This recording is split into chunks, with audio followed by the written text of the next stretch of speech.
All right, so in this video, we'll be working through paper 1. This comes from 2013. This was paper 11 from that year.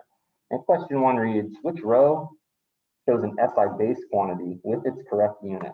So students may recall learning the 7 SI base units, and they have corresponding quantities, and then everything else is a derived unit, right? So we only have 7 sort of base units that we define in science, and everything else is derived from those 7. All right, so let's go through this list, and again, this is kind of like a vocabulary, kind of question. There's the foundation of sort of the physics here. How do we define these things? So the SI base quantity charge, okay, and the unit Coulomb. While this is an SI unit and an SI quantity, it's not a base unit, okay, not a base quantity. So we can eliminate A. I feel like in the future, they will redefine it so that this is the case. They should make charge the base quantity because it's intrinsic to the thing, like mass, whereas current, which is the base quantity, and so this is your correct answer right here. This like depends on time. It's the rate of flow of charge. Potential difference is measured in volts. That's a derived unit though. And temperature is a base quantity, but this is not the base unit. Pop quiz. Is anybody surprised that I just did the pop quiz, or were you expecting one? I try to give you a pop quiz when you least expect it. Pop quiz, what is the base unit of temperature? Not this, right? Because the correct answer is B. Nathan. Kelvin is correct. Named after Dr. Temperature. Dr. Lord Kelvin, you're right. Degree Celsius, named after Dr. Degree. Dr. Degree. All right, that's enough of that joke. It wasn't funny the first time. That's not my joke, okay? That's Paul Hewitt, the honorary fourth physics instructor here on campus. All right, so moving right along. So that's, base units. That's important. Question 2 reads, a pendulum bob is held stationary by a horizontal force H. The 3 forces acting on the bob are shown in the diagram. Tension in the string of the pendulum is T. The weight of the pendulum bob is W. Which statement is correct? I'll give you a moment to try to think your way through that one on your own, and then we'll compare notes.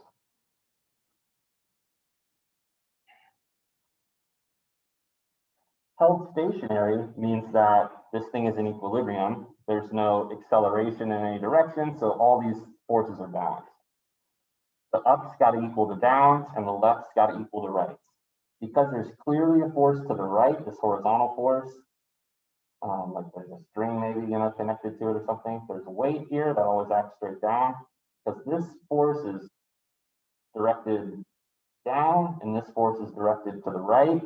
And this tension vector up here, force vector, is like up and to the left. This is exactly what we need to balance these forces, right? So if this thing is held stationary, we're just saying there's a component of this tension that's acting this way to the left, which must be equal to H. And there's a component of this tension which is acting up. I'll just draw it over here, even though it's really like acting right here. I'm going to draw it over here so I have this nice triangle. And so I'll call this like the Y component of, let's call it the vertical component of tension. We'll call this one the horizontal component of tension. And with the information that it's held stationary, we can just kind of say, well, this vertical component of tension is equal to the weight, and this horizontal component of tension is equal to this force over here, H. H for horizontal. And now look, all of our answers are like sine, cosine, so we do need to actually figure out what are these T's of H, T, B in terms of, this hypotenuse and this angle. So let's do this one first. How would you describe the position of this vector relative to this 30-degree angle? Who would say it's next to it? No one, right? Because you're like, no, we know better math than next to it. I like the word, it's on the tip of everybody's tongue. Let's say it together, adjacent.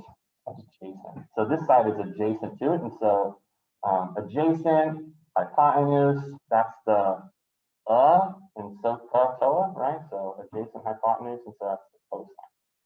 So the cosine of this angle here, 30 degrees, is equal to what I'm calling the vertical component of tension over the tension itself, which means I could solve for the vertical component of tension, which is equal to weight, as T cosine 30. Okay? And so this side over here is across from it, or a better word would be opposite, right? So this side opposite, so the sine function, the sine of 30 degrees says opposite, which is the horizontal component of tension, over the hypotenuse, which is the tension itself. The actual string is this way, right? And mathematically, we can say so much of that tension is acting this way and so much is acting this way. So we know our trig. And so the horizontal component of tension, which remember is equal to this other force H over here, is just T sine 30. All of this up here is true, right? This is just good physics. And now we can look at our answers and see, like, so what matches that. Does H equal T cosine 30? No, H was the sine function.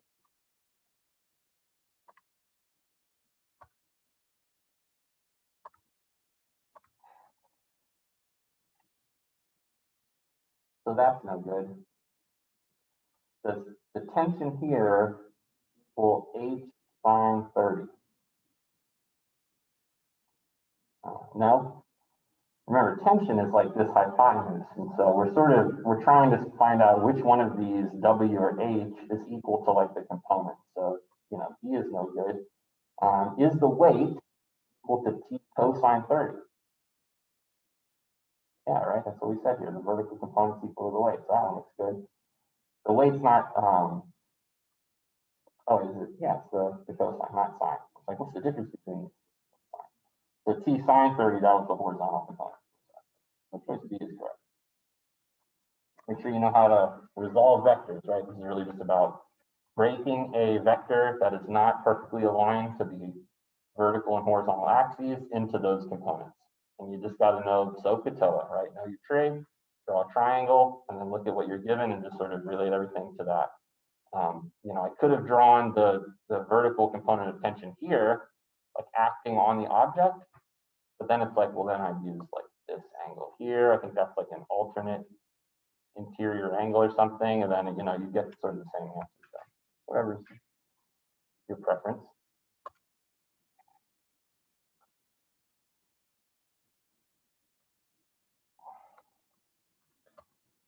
All right, but what if you had a question like this on the exam that says the drag coefficient, C sub D, is a number with no units.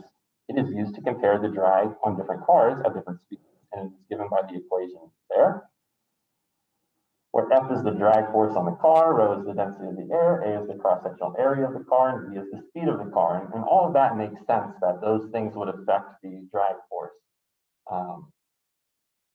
This coefficient, that sort of compares the drag on different cars at different speeds. So depending on the area of the car, how fast it's going, the density of the air, that kind of makes sense because that's what the drag really is the result of the collision with air particles. And so this is the equation that is posed. What is the value of n?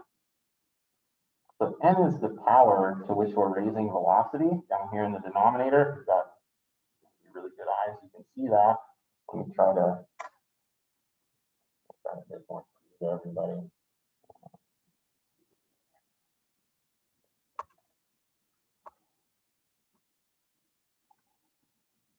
Okay. All right, so we're looking at what power of n makes this true. Now, the left side of this is just nothing, okay? There are no units there. And so the approach, you're sort of thinking that goes into this is all the units here must cancel. I need to raise the velocity to whatever power is required so that everything cancels. And so let's try to, maybe we don't need to go all the way to base units, but maybe we do. So 2 doesn't have any units, it's just a number, but force has units. I'll just put the derived unit first, so newtons, right? Newtons of force. So these are quantities: force, density, velocity, area.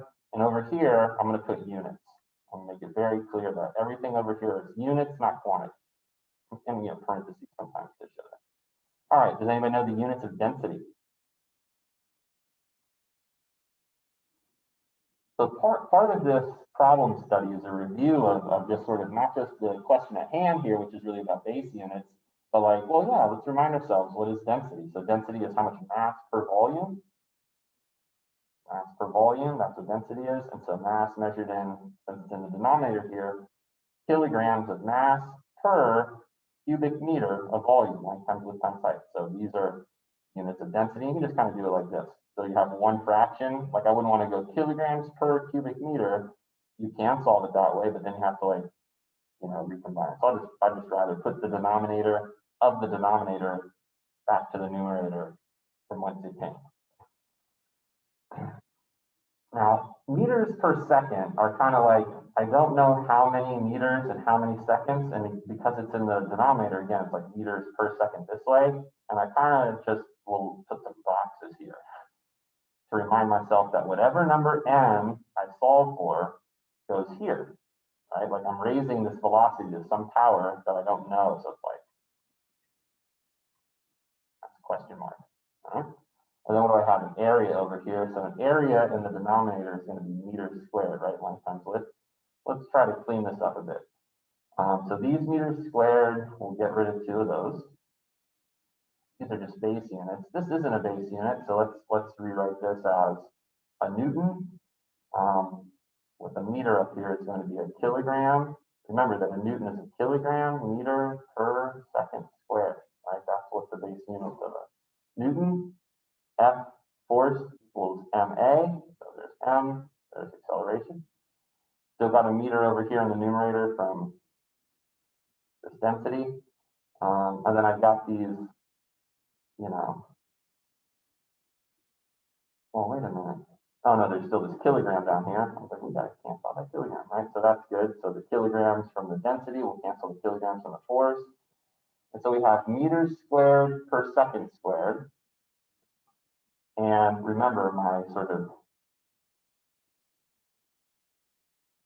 n is some number that I need to raise this to cancel out these, because this thing on the left side has no units. And if you can work through it like this, think about how clear that is now. Like there's no doubt in your mind what the correct answer is if you're following this along. It's like, well, second squared, what's going to cancel that? You know, get out your calculators, okay? 2.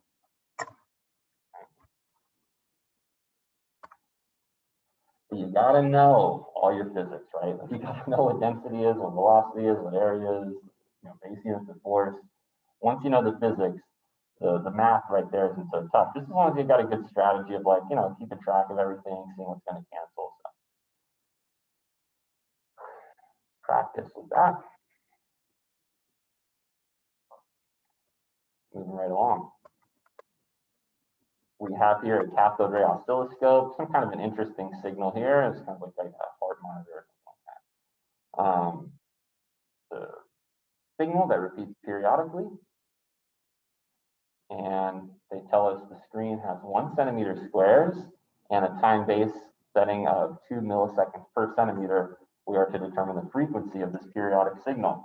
So we have a learning objective. Students will determine the frequency. I think instead of sound waves using a cathode ray oscilloscope, but we can determine the frequency of really any type of wave. Oscilloscopes, you could plug microphones up to them. You can plug other things also.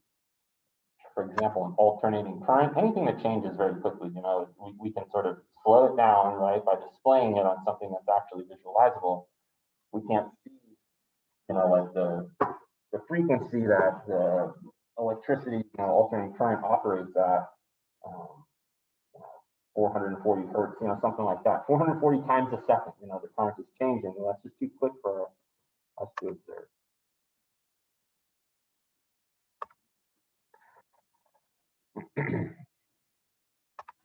All right, let's remind ourselves of this. It's always a good strategy in science and chemistry, physics, any kind of science. Write down what you're given. So I like to start with this, give it something good. There's 2 milliseconds per centimeter. All right, I know that's true because they told me. Each one of these is a centimeter, so that's kind of nice. Where's the wave? We want to find sort of a distinguishing feature of the that you can see, like, so for example, this thing is the same as this thing, or like this peak, you know, over here. There's two little blips underneath, and so you wouldn't say, well, the wavelength is from here to here, right? This is all part of, like, this is the waveform right here, right? All of this stuff. So you can kind of see like the end of, you know, like this part of it over here, and you can kind of see like the beginning of it over here. That's the entire waveform. So I think it's easy enough to go like from this peak, 1, 2, 3, 4, 5. Let's just make sure that's still valid. 1, 2, 3, 4. Yeah, so 5 of these centimeters makes the wave, right? Not 2, like between these two troughs. So we got 2 milliseconds per centimeter. I want to cancel out centimeters, right? So I'm going to put centimeters up here, and there are actually 5 centimeters per wave. Multiply those two.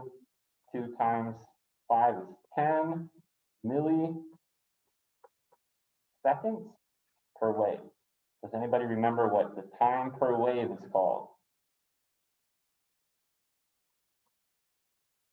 Capital T per period. So the period of the wave is 10 by 10 to the negative 3 seconds, right? The time it takes this wave to propagate is this long, 10 milliseconds.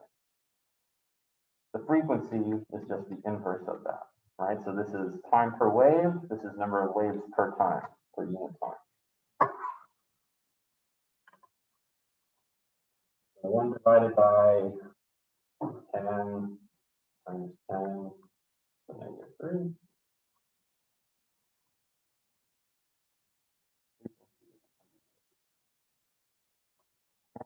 For t, 1 over this, or just use the inverse t in your calculator. So something that looks like this to the negative 1. Get choice b for that. Know how to work through oscilloscope questions. That's fair game for the final exam. And please feel free to, you know, stop me if you have a clarifying question along the way. If there's anything that's not clear. All right. This one says a micrometer screw gauge is used to measure the diameter of a small uniform steel sphere. The micrometer reading is 5.00 millimeters plus or minus 0.01 millimeters.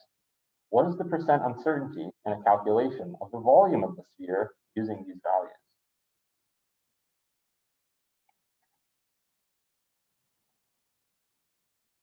So, was it yesterday or sometime before that? Last week, we talked about combining uncertainty. Okay, we looked at a density, and it was you know, mass over length times width times thickness, and I kind of showed you how to determine, you know, take an absolute uncertainty divided by a measured value in order to get a percent uncertainty. But then to add the percent uncertainty is to realize the percent uncertainty is something else that we're calculating. You can't, I mean, I guess you could. There are ways to measure volume directly, but we're not doing it that way here. We're not like dropping the sphere inside of a graduated cylinder and using Archimedes' principle of displacement to kind of see how much volume is displaced. That's a smart way of doing it. Rather, we're measuring this and we're relying on our knowledge of mathematics. Does anybody know how to calculate the volume of a sphere? So this is actually something that if you sit for ACE Physics, you know, papers, or probably even ACE Math, I don't have to give you a formula sheet, you know, there, but the volume of a sphere is not on the formula they give you in physics. You're expected to know it. It's 4/3 pi r cubed. And so remember what we said, and I would almost prefer to write this like this at this point. 4/3 pi r like that. Because it reminds us that this value r, the radius of the, you know, sort of sphere, is included 3 times in the calculation, right? Like that's how we get a volume, length times width times height. So it's 4/3 times pi times r cubed. We're reading the diameter. You can't measure the radius of a sphere. I mean, I suppose you could, but if you're using a micrometer, you're pinching down on it, right? So you can't pinch down on the radius. You got to pinch down on the diameter, right? So the widest part of the sphere.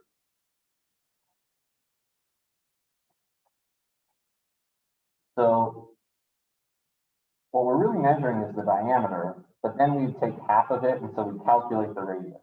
So whatever the percent uncertainty is in the diameter, that will be the percent uncertainty in R. The percent uncertainty in the volume, though, is going to be 3 times that, right? Because we account for it.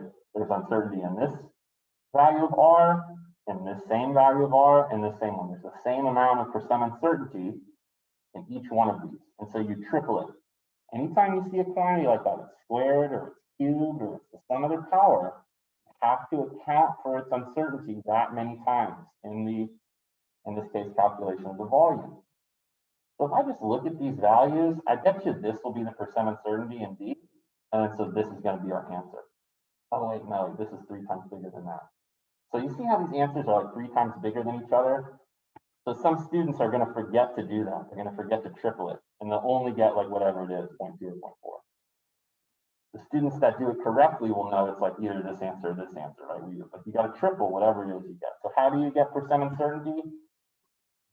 Given the absolute uncertainty and the measured value, just take the absolute uncertainty divided by the measured value. They're both in millimeters, right? So those are going to cancel. So 0.01 millimeters over 5 millimeters, and then times 100, add a percent sign.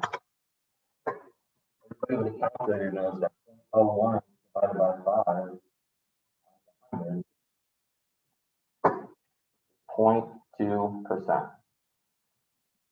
So students that remember how to calculate percent uncertainty by taking the absolute uncertainty and dividing it by the measured value, multiplying it by 100%, will incorrectly choose choice A.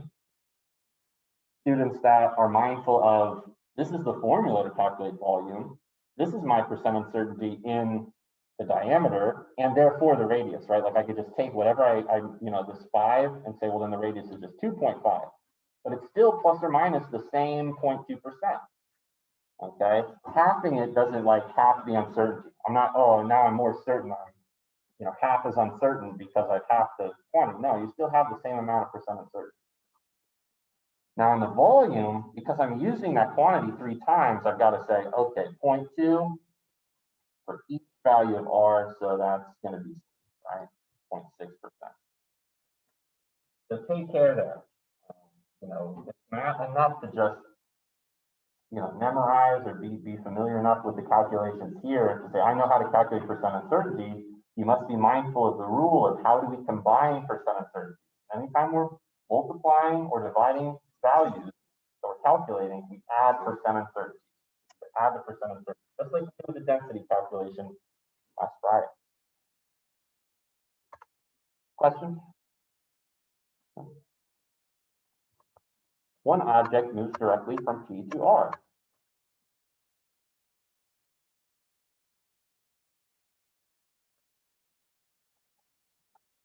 P to R. In a shorter time, a second object moves from P to Q to R. Which statement about the 2 objects is correct for the journey from P to R? All right. They have the same average speed. I don't see how that could be correct. They have the same average velocity.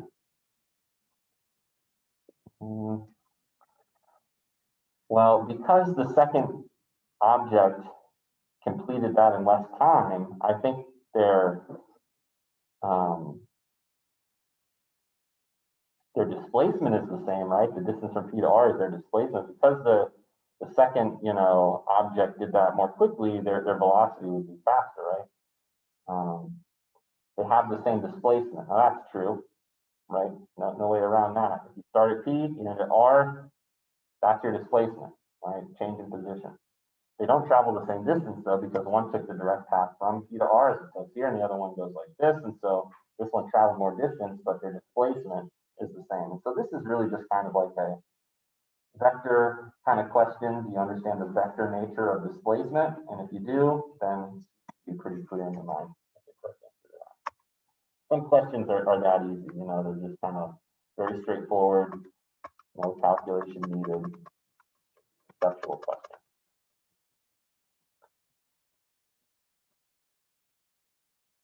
Question 7 here reads, the graph shows how the velocity varies with time t for a bungee jumper. Has anybody ever gone bungee jumping? Does anybody want to? Yeah, I'd like to say that I'd like to, but then again, I think I would just chicken out. You know, like I wish I would have done it when I was younger, when I was like fearless. You have kids, you become a dad, and you're like, oh, people depend on my existence. You know, kind of changes your whole life. Oh, really? I wouldn't want to do one like that where it's like, I mean, like I want to go and bungee jump off of like, you know, something cool, like you know, water underneath it, a waterfall, something like that. Yeah, cliff, waterfall. Anyway, here's that all sounds exciting, but not as exciting as this graph here, which shows how the velocity varies with the time t of a bungee jumper. So it looks like the bungee jump. Let's before we read any question, let's just kind of study this, okay? The bungee jumper starts with a velocity of 0. That's probably because they're like standing on a bridge or something, and then they quickly increase their velocity. The slope of this would be the acceleration. And I bet you, if we were to put numbers here, like let's say that this is 1 second of time, I bet you this speed right here is 9.8 meters per second. So that after 1 second, this object picked up 9.8 meters per second. So it's accelerating under the influence of gravity. And if it's Earth, we know the value of that, 9.81 meters per second every second. So there's acceleration here. But then look what's going on. This thing, like, it's not accelerating as quickly. It still has got a slope, but then the slope quickly levels off to here. So like if we were to draw a line tangential to the curve at this point, we find that the slope of that line drawn tangent right here at Q would be flat, and the slope of that is 0, and that means the acceleration is 0. So this thing has like reached its top speed. So you're moving as fast as you're ever going to move, but you're no longer accelerating. And then it looks like you speed back up again, but in the opposite direction. And so here it's like you're falling down, picking up speed, and then you stop picking up speed.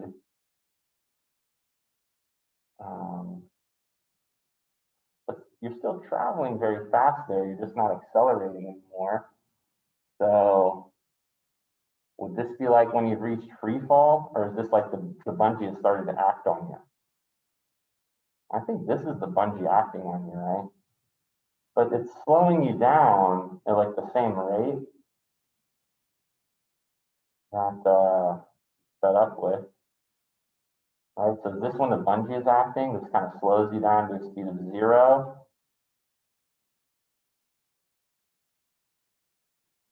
And now you've got, well, hold on. So this is all still positive values. This is when you change direction. So here it's like if this is all going down, speeding up, no longer accelerating, so the forces are balanced right here. Slowing down, changing direction. Okay, and so here you're moving back up. So this is like when the bungee, you know, this is like at the bottom of your bungee jump, right? Like when you reach a velocity of 0 before you change direction, and the bungee sort of pulls you back up. At which point is the bungee jumper momentarily at rest, and at which point does she have 0 acceleration? You're momentarily at rest when your velocity is 0, right? You're no longer going any meters per second. And so you're momentarily at rest at R. So it's one of these answers. 0 acceleration is what we talked about here, when the velocity, the line drawn tangential to the velocity time curve goes to 0, right? The slope of a velocity time graph is acceleration. So we're looking for point Q for 0 acceleration.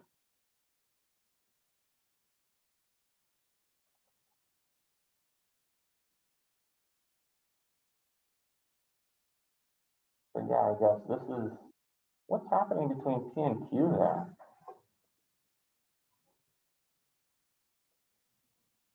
So here you've got your weight force, and I guess you have a drag force, but then like the force that's acting up on the bungee equals your weight at a time when your velocity is maxed out. And then the bungee slows you down until you're at rest for a moment. This is like at the bottom of your bungee jump, and then you start moving up again with the same sort of acceleration. So this curve here represents like the deceleration and acceleration, this part of the bungee, and it just happens to like agree with gravity. Like this bungee basically,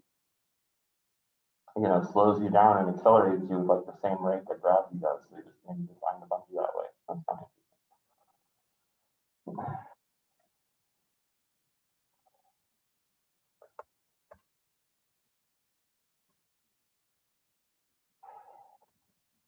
An aeroplane travels at an average speed of 600 kilometers per hour on an outward flight and at 400 kilometers per hour on the return flight over the same distance. What is the average speed of the whole flight?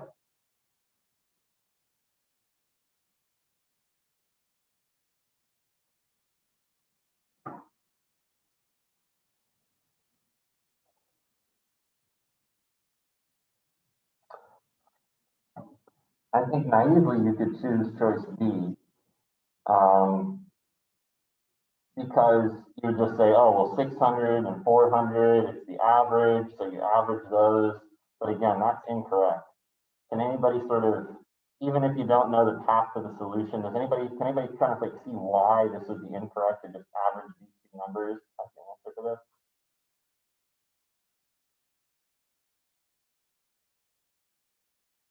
Or is it? Maybe it is that straightforward.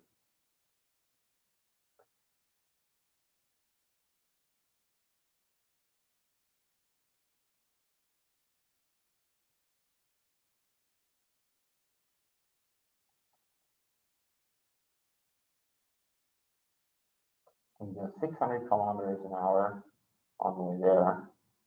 You go 400 kilometers an hour on the way back. It's over the same distance. So is it just as simple as averaging those two, or does anybody see a problem with that?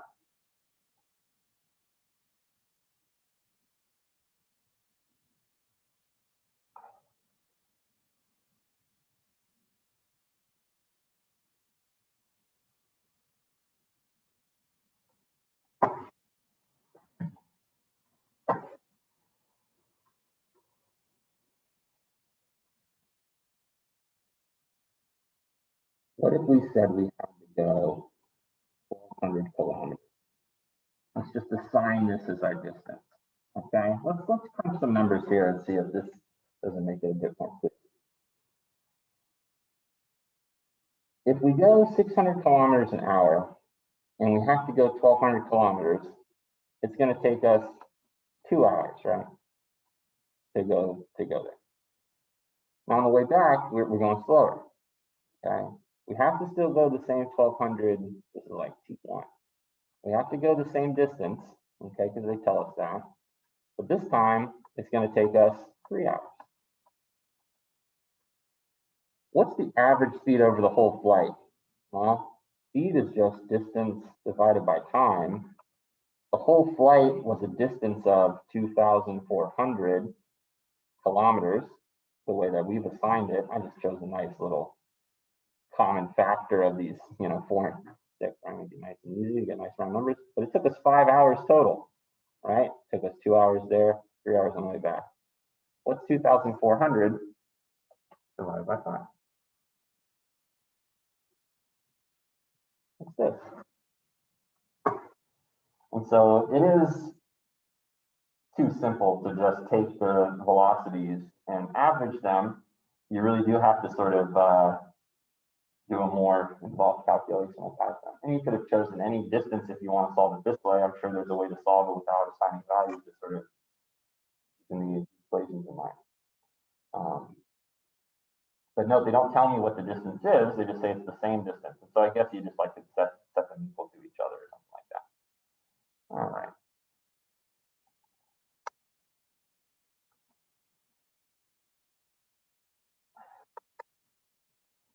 What is meant by the mass and by the weight of an object on the Earth? Mass is its momentum divided by its velocity. Weight is the work done in lifting it 1 meter.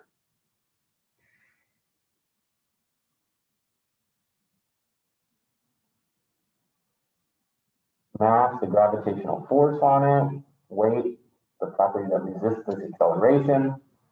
Mass is the pull of the Earth on it. Weight, its mass divided by the acceleration of free fall, or mass is the property that resists its acceleration, and weight is the pull of the Earth on it.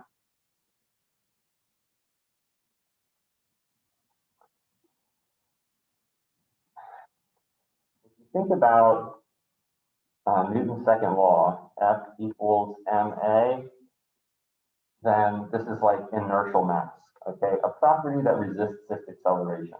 If this value m is very, very large, okay, it's going to resist acceleration a lot. So even if there's a tremendous force, if this mass, if there's a lot of inertia there and it's at rest, right, it's going to be difficult to accelerate it. And so this is kind of the idea of inertial mass, the tendency to resist any change in motion, changes in motion being acceleration. Newton's law of universal gravitation, another one of Newton's laws. Well, I could make like this mass the subject of this, and so like I could write this equation as m equals f over a, and I could write this one as m equals fr squared over gm.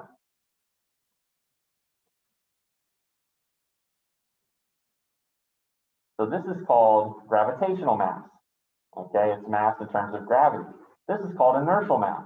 Okay, it's mass in terms of Newton's second law.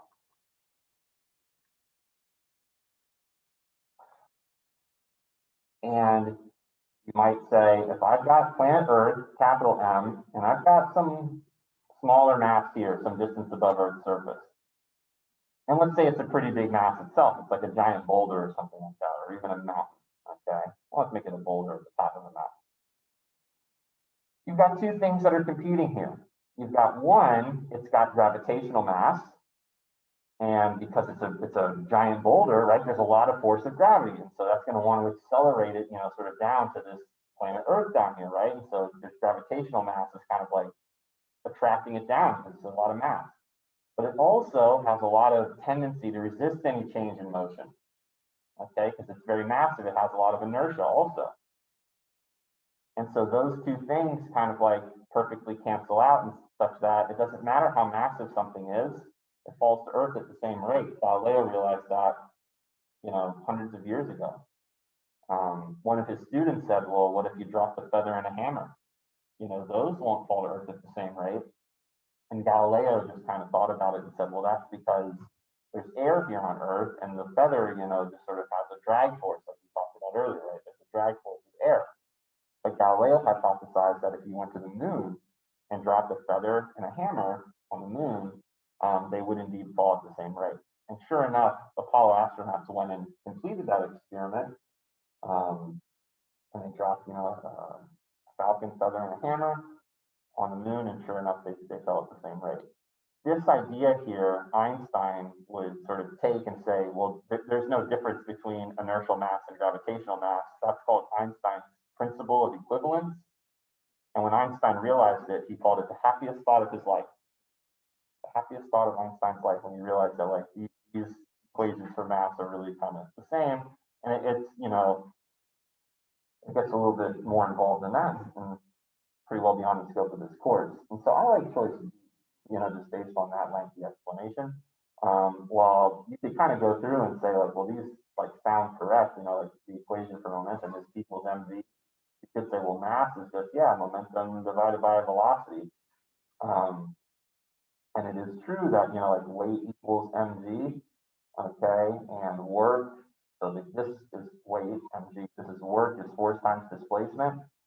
And so you could say, well, if the force that I'm applying is an object's weight and the distance is 1 meter, then yeah, it's like the work done in lifting an object 1 meter really is its weight, right? Because this is 1, the work done equal to the weight, right? And so you can kind of like see some truth in these statements, but what is meant by it, it's kind of like how are we defining it, inertial mass, gravitational mass. Weight is the influence of a gravity field on your mass. The mass is the intrinsic property of a substance, how much matter you have, and that's the tendency to change in motion. We'll come back to this one if need be, once we take a look at the marks. All right, moving right along.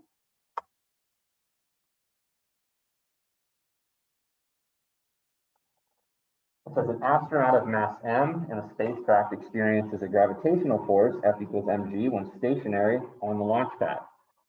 What is the gravitational force on the astronaut when the spacecraft is launched vertically upwards with an acceleration of 0.2 g?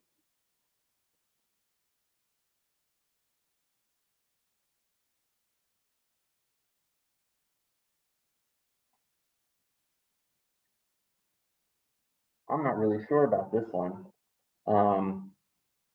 You can just imagine, like, when you accelerate, even in, like, maybe not a lot of us have been on a spacecraft to experience this, but in your own, vehicle, you accelerate and you feel this force, like it pushes you back, okay? But is that a gravitational force? It's kind of like we call it fictitious force. It's an artifact of your inertia, like you want to resist change in motion, okay? So part of me is leaning towards B, like you have the same gravitational force, acting on you, but you will feel more of a force, and so, but it wouldn't subtract away. Like you don't feel lighter when you're, if you're being launched, up, right? So the force would sort of push you down, sort of into the seat.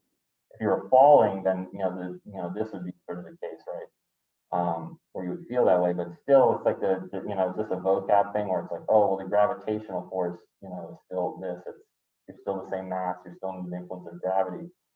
So this word gravitational, while you might feel a total force of this, part of that is like what we say a fictitious force. There's no real force acting on you. It's an artifact of your inertia. The same thing that, like, when you round a curve in your car, you kind of feel like you're pushed towards one direction, in your car, like push against the door or something like that. There's really no force. You feel it, right? So you say, hey, this is not fictitious. I'm actually feeling this. This is a real force. It's really an artifact of your inertia, right? You want to stay in a straight line. The car curves to the left, and just because the car curves doesn't mean you automatically do. You're still in object in motion, remaining in a straight line. So the car has to exert some force on you to keep moving with the car, and that's the force.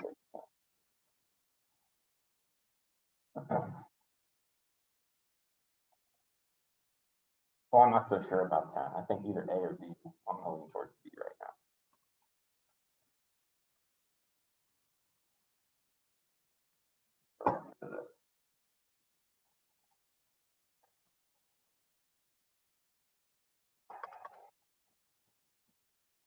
All right, how about for a beam of alpha particles collides with a lead sheet?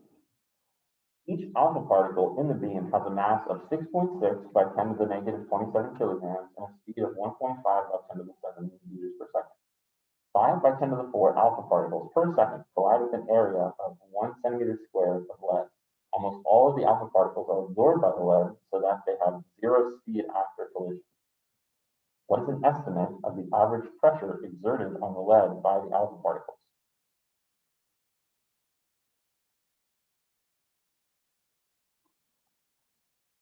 This seems like maybe a tougher question than it is. It's probably not so bad once we get to know it. All right, let's try to get to know it a bit. All right, let me draw a picture. Here's my lead sheet. Here's my beam of 5 by 10 to the 4 alpha particles.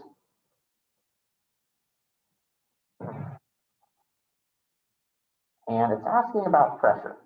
Okay, what's the pressure on this lead sheet? Pressure in general is force per area. The area is given, so that's kind of nice. Okay, now to get pascals though, again, this gets right back to this idea of base units and sort of making sure that you know it. A pascal of pressure is a newton of force per meter squared of area. So the base units of area are meters squared. The derived unit, for force is the newton. So a newton per meter squared is a pascal of pressure. And so they give us this in centimeters squared. We will have to convert. So there's sort of one thing we're going to have to be mindful of in this calculation, converting our area into meters squared. The force is really, I think, the tougher part of this calculation, like calculating the numerator up here. So it's like all of these alpha particles are going to crash into this. Their speed decreases to 0, but they start going like 10% the speed of light. They're going pretty fast. Okay, they're not very massive. But does anybody know sort of what quantity in physics is important here, given a mass, given a speed?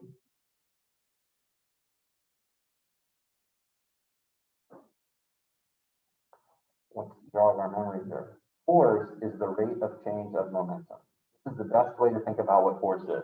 Better than F equals ma. F equals ma is a special case of this when mass is constant. And I suppose it is constant here, right? Like these alpha particles aren't changing their mass, they give us a mass.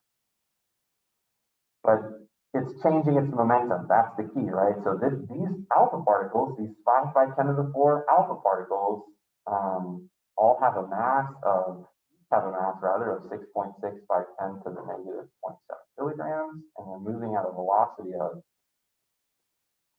pretty quickly, 10 to the 8.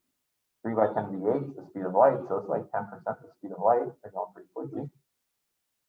So if we multiply these three numbers, actually, we have the total momentum of all of this beam of alpha particles. Well, this is actually per second. This many particles per second collide. Average pressure exerted by the lead. And so I think we're good to just, say if every second, this is crashing into it, or this is going to be like our per time here. So it's like this amount of momentum, right? The product of these three numbers per second. So that's our delta T. And so I think it's as straightforward as if we multiply all of these numbers together, we'll have the total momentum. Obviously, if they go to a speed of 0, they drop down to 0 momentum. And so the change in momentum will be just however much momentum they had going in, right? Because it's going to drop to 0. In other words, we could say 0 minus this, okay? And the negative sign is really like, well, they have velocity this way, but what direction will the force that the lead exerts on them have to act in order to stop them? The force is going to be this way. And so you would get a negative sign, like doing this calculation proper. You'd realize the direction of this force vector opposes this velocity vector. All right. 5 by 10 to the 4th alpha particles, 50,000 alpha particles times 6.6 by 10 to the -27 times 1.5 by 10 to the 7th equals. So I get every second a change in momentum here of 4.95 by 10 to the -50. And I think students that don't do this conversion, remember, we kind of like, hey, remember, centimeters squared is not a meter squared. Pascals are sort of forced into that. 5 by 10 to the -15, you can see, is an answer up here. And if you get so caught up in this numerator, because it really is the tougher part of it, then you'll incorrectly choose choice A. And so the last step, I'm going to do it sort of very formally at the top here. If I've got 4.95 by 10 to the 15, now the units here are Newton because we have a kilogram meter per second, right? The time, so it's every second, so kilogram meter per second squared is a Newton. But this is per 1 centimeter squared. All right, and so we need to convert centimeters squared into meters squared in the denominator. There's 100 centimeters per meter, 100 centimeters per meter. And just like I wrote out sort of with the volume, R times R times R, it's a helpful way to remind yourself you've got to convert each of those centimeters in square centimeters. You can't just times this by 100 and say, okay, now it's 10 to the -13. You got to times it by 100 and then 100 again to cancel out both of those square centimeters. So you're really timesing it by 100 times 100, and it's dropping down by 4 orders of magnitude. 5 by 10 to the -11. So if you take this 4.95 by 10 to the 15 and times it by 100, and then times it by 100 again, you realize that C is the correct answer. This answer is for students that aren't mindful of converting the area at all. This answer is for students that were mindful of it but didn't know how to do it correctly. And this is for people that confused it with like a volume. Like they multiplied it again by 100 and get an even 2 more of the magnitude, sort of chipped away off of it. And so each one of the answers is you know, there's like a reasonable way to go about calculating it, but only one obviously that is correct. And on the final exam, you guys just go for the correct answers, okay? No one reporting incorrect answers. It makes the grading so much easier for me.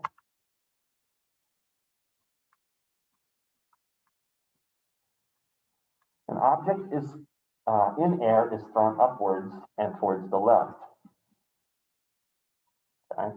Which diagram shows the force acting on the body when it is at its highest point.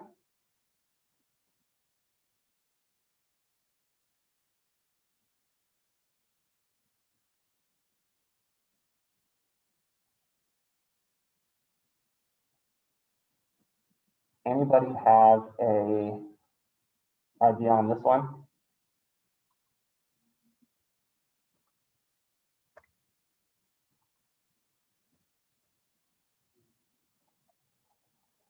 If we throw an object up and towards the left, at its highest point,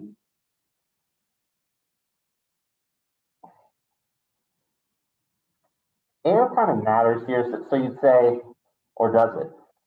If you throw it up and to the left, then as soon as you've released it, then there's going to be a force to the right that sort of acts against it. So you might like be, you know, I would discard C because this is the direction that you sort of, well, there's a downward force that's acting on it due to gravity.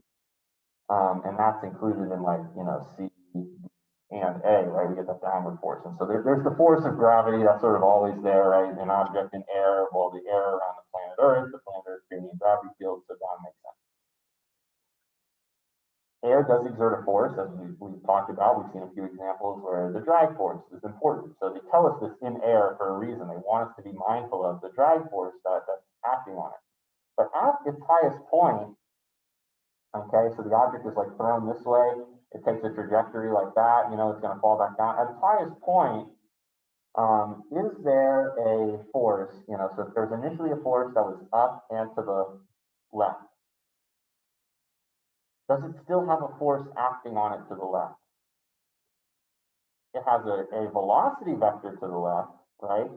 But no more force is needed. In other words, we set the object in motion, and now it's an object in motion remaining in motion, okay? The wind may have exerted a force on it. Oh, wait a minute.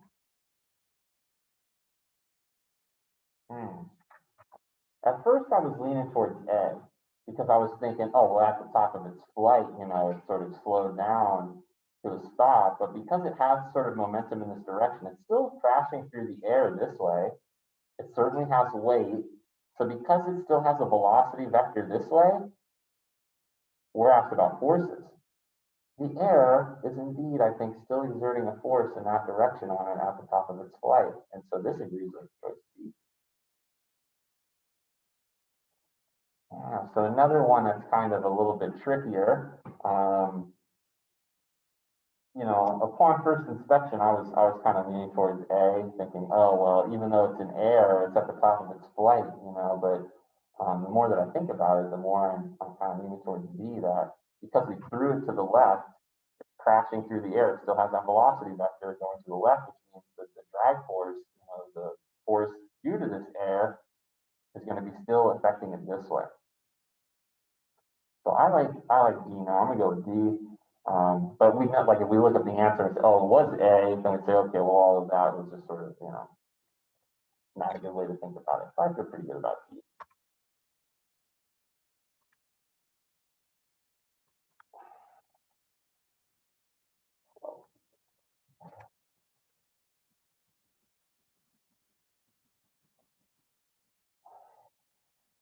A particle is in a uniform field. The particle experiences a force in the opposite direction to the field. Which which field is the particle in, and on which property of the particle is the field acting. Well, if it were a gravity field, then this becomes impossible. We never find particles experiencing a force in the direction opposite of the gravity field. That's kind of what a gravity field is. It's always attractive. It always pushes things in the direction of the field. You never drop something on planet Earth and it flies upwards. Okay, it's like always down in the direction of the gravity field, which is down. But we have learned about electric fields, right? And so if there was an electric field that pointed in the same direction as the gravity field, well, that's the way a positive charge would move. But if we wanted a particle to experience an upward force, then we just put a negative charge in there, like an electron, right? So if a proton would go down in the direction of the field, then an electron would sort of have an upward force. And so the field has got to be an electric field, right? Gravity field is no good if the force is in the opposite direction. So that's sort of never the case.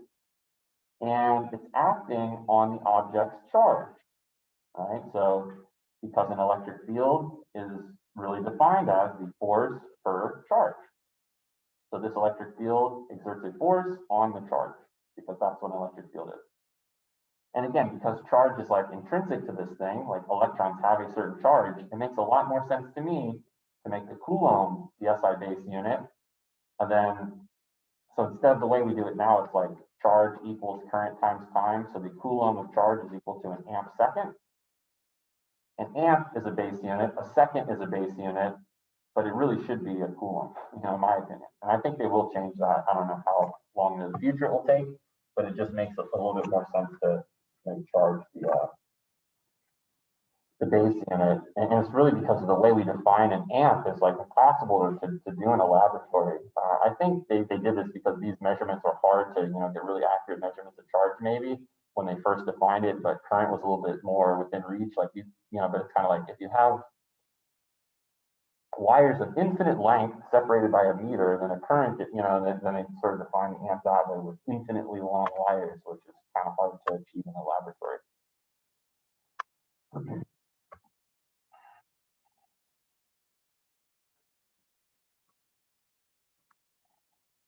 Question 14 looks like a good one here. It says an archer draws his bowstring back to position X. The bowstring and arrow are shown. The tension T in the string is also shown. Then he draws the bowstring back further to position Y. The resultant force on the arrow is greater when the arrow is released from position Y. What is the increase in force?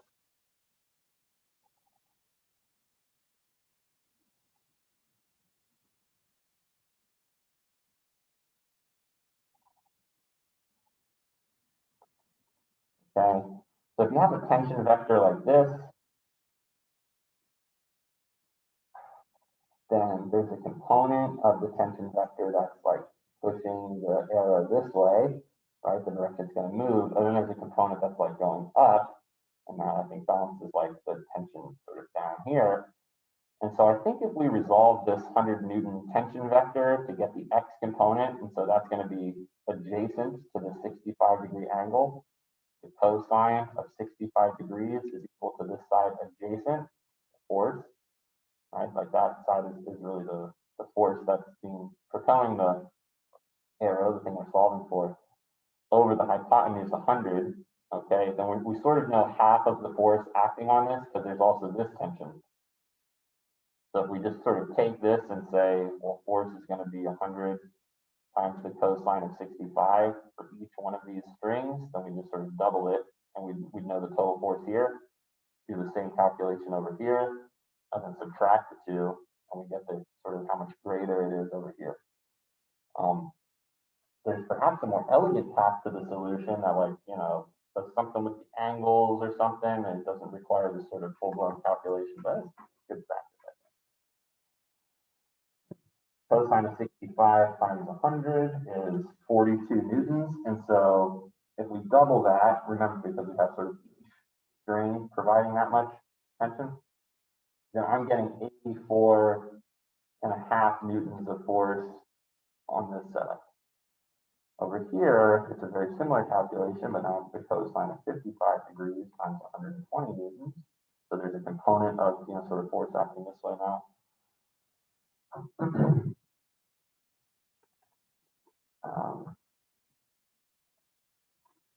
From that angle, so we got cosine of 55 20.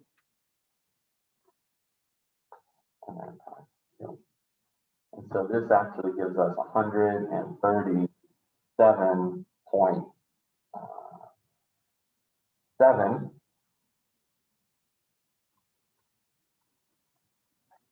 minus the 84.5. And so I'm getting 53 newtons, but something seems kind of funny about this calculation. But I'm not going to dwell on it for too long. We'll deal with it when we look at the mark scheme and do something. Something just kind of seems a little bit amiss there, but I'm not quite sure what it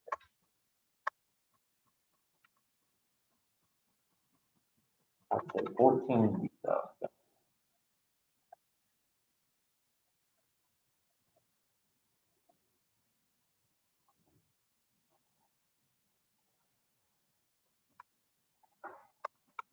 All right, question 15. We got a moment of force type problem. It says a uniform meter rule of weight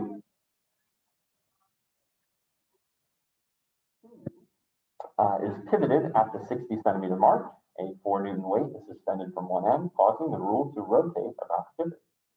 At the instant when the rule is horizontal, what is the resultant turning moment about the pivot? All right, so here we will apply the principle of moments, which says that for an object to be in equilibrium, the sum of the clockwise moments equals the sum of the anti-clockwise moments. The other condition for equilibrium is, remember, no net force. And so no net force, no net moment, those are the two conditions for equilibrium.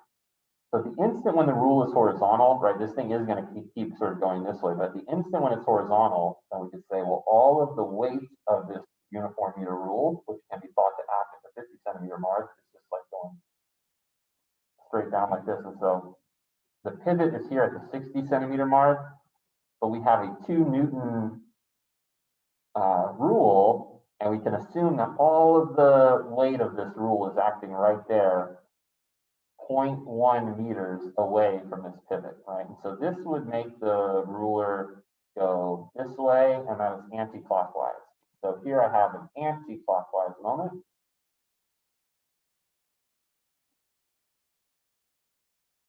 Equal to force times distance, right? And so the 2 newtons of force acting a distance of, 0.1 meters away.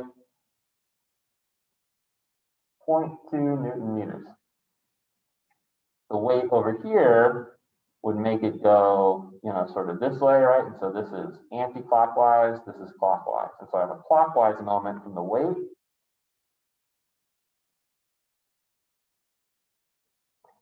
And it's a 4 Newton force.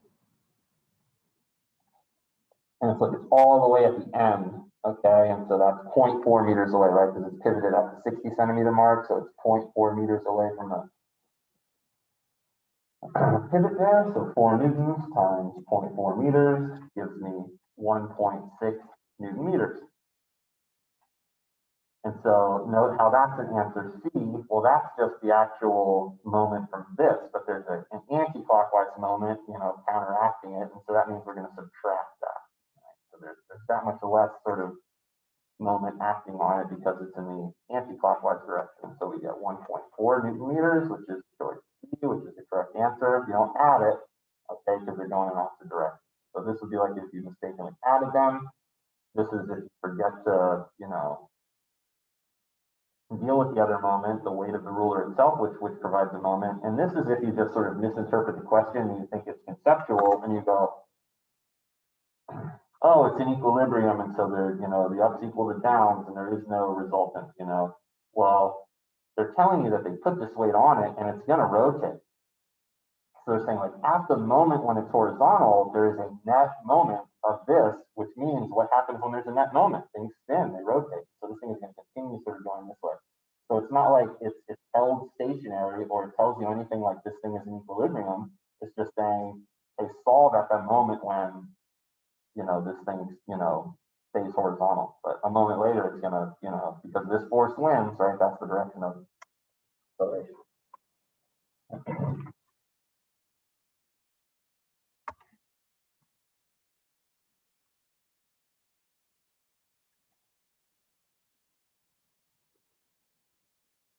What is the internal energy of a system? This is no longer in the syllabus, so we don't have to worry about a question like this. But internal energy is basically, I think B is the best answer, the random energy of the atoms of the system.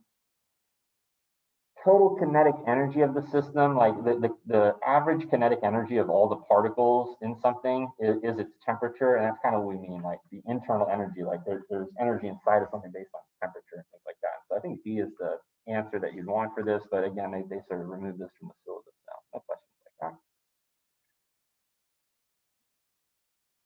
Question 17 reads, the diagram shows a barrel of weight 1,000 newtons on a frictionless slope inclined at 30 degrees to the horizontal. A force is applied to the barrel to move it up the slope at constant speed. The force is parallel to the slope. What is the work done in moving the barrel a distance of 5 meters up the slope?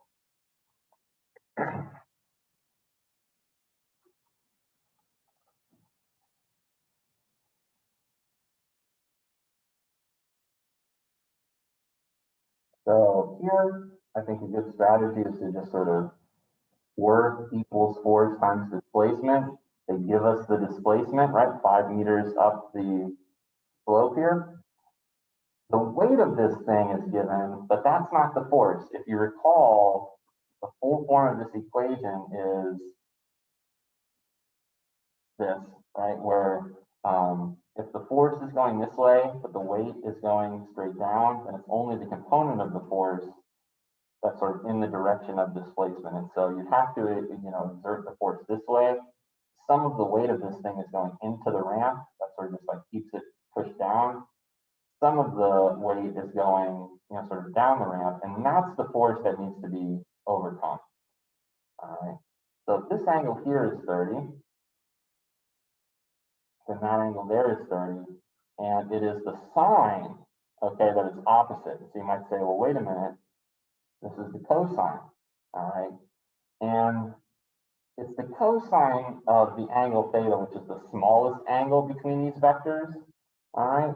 And so because the force is that way and the weight is going down that way, it's like maybe that angle right there, okay? It's the smallest angle between them.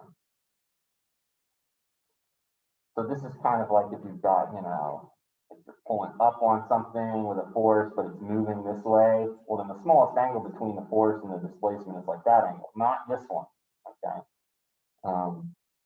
So here we can just kind of say, well, this is relative to the positive x-axis. This now is the vertical axis, and it's just true that, geometrically that this angle is going to be the same as this one here. And so I kind of prefer to just draw the triangle out, just like we did with that question 2 or whatever, and it was like the horizontal force and the tension force, and you can draw the triangle wherever it's convenient. I just kind of prefer to work with my trigonometry with a nice triangle that I can sort of see. And so I know it's going to be this component, right? The one that goes down the ramp like this. Well, that's opposite this 30-degree angle. So I've got the sine of 30 degrees, which is opposite, which is the thing I want to know, the x component of weight,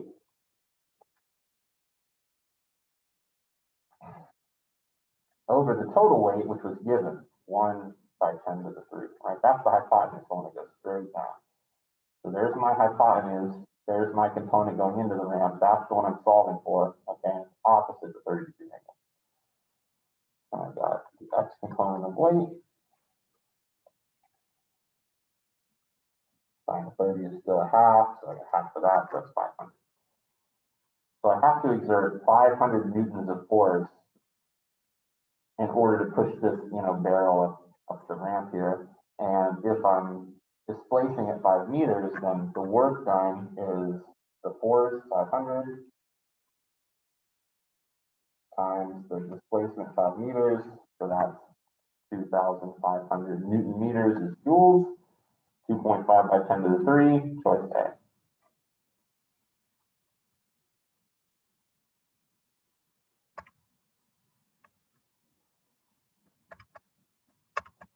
Question 18 says, a car traveling on a level road at a steady 20 meters per second against a constant resistive force develops a power of 40 kilowatts. What is the magnitude of the resistive force?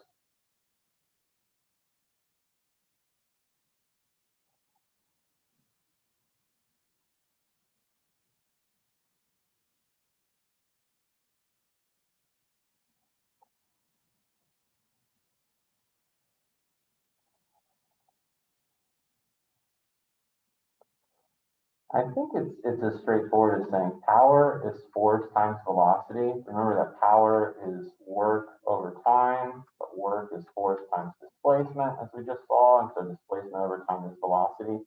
If it's moving at a steady 20 meters per second, then you might say it's an object in motion. It doesn't need any force, you know. But in the real world, there's air, there's friction, and so in order to keep your car moving at a constant speed, you may have noticed you have to keep your foot on the gas pedal just a little bit, right? Like if you say, I'm at the speed that I want, I'm going 20 meters per second, go ahead and take my foot off the accelerator now, you'll realize your car quickly decelerates, right? Even though you didn't hit the brakes. In fact, it's the best way to decelerate. If you can anticipate, like, hey, there's a red light coming up here, let me not make my brake pads get worn any more quickly than they need to, I will just let the natural resistive forces of friction and drag slow my car down as I'm going up to this red light here. And sometimes you can avoid braking altogether. And then you don't have to replace your brake pads as often. You're driving more safely because it's probably at a safer speed, right? So try to drive that way, saving precious resources. So in order to keep your car moving at a steady speed, you really are applying enough force to just overcome that resistive force. Okay, in other words, your engine is providing just enough force to equal the drag force of all the air you're crashing into and all the friction between, the surfaces. And so when we say that the power is developed here, all right, well, if you're not changing your kinetic energy, right, because you're going at a constant speed, you might say, well, then no work is being done. Well, that's true. No work is being done by the engine, right? Your engine is just, keeping it here, but you do have to do enough work or have enough power, right? Power is the rate at which this work is done to overcome that constant resistive force. So because we know what that power is and we know how fast we're going, we can just solve for the force here and we say, well, that's the force that must be equal to the resistive force, right? So that's just the force that our engine sort of provides to allow us to maintain this constant. So if we just take 40 kilowatts and divide it by 20 meters per second, a watt divided by a meter per second is a newton of force. 40,000 divided by 20, 2,000 newtons of force.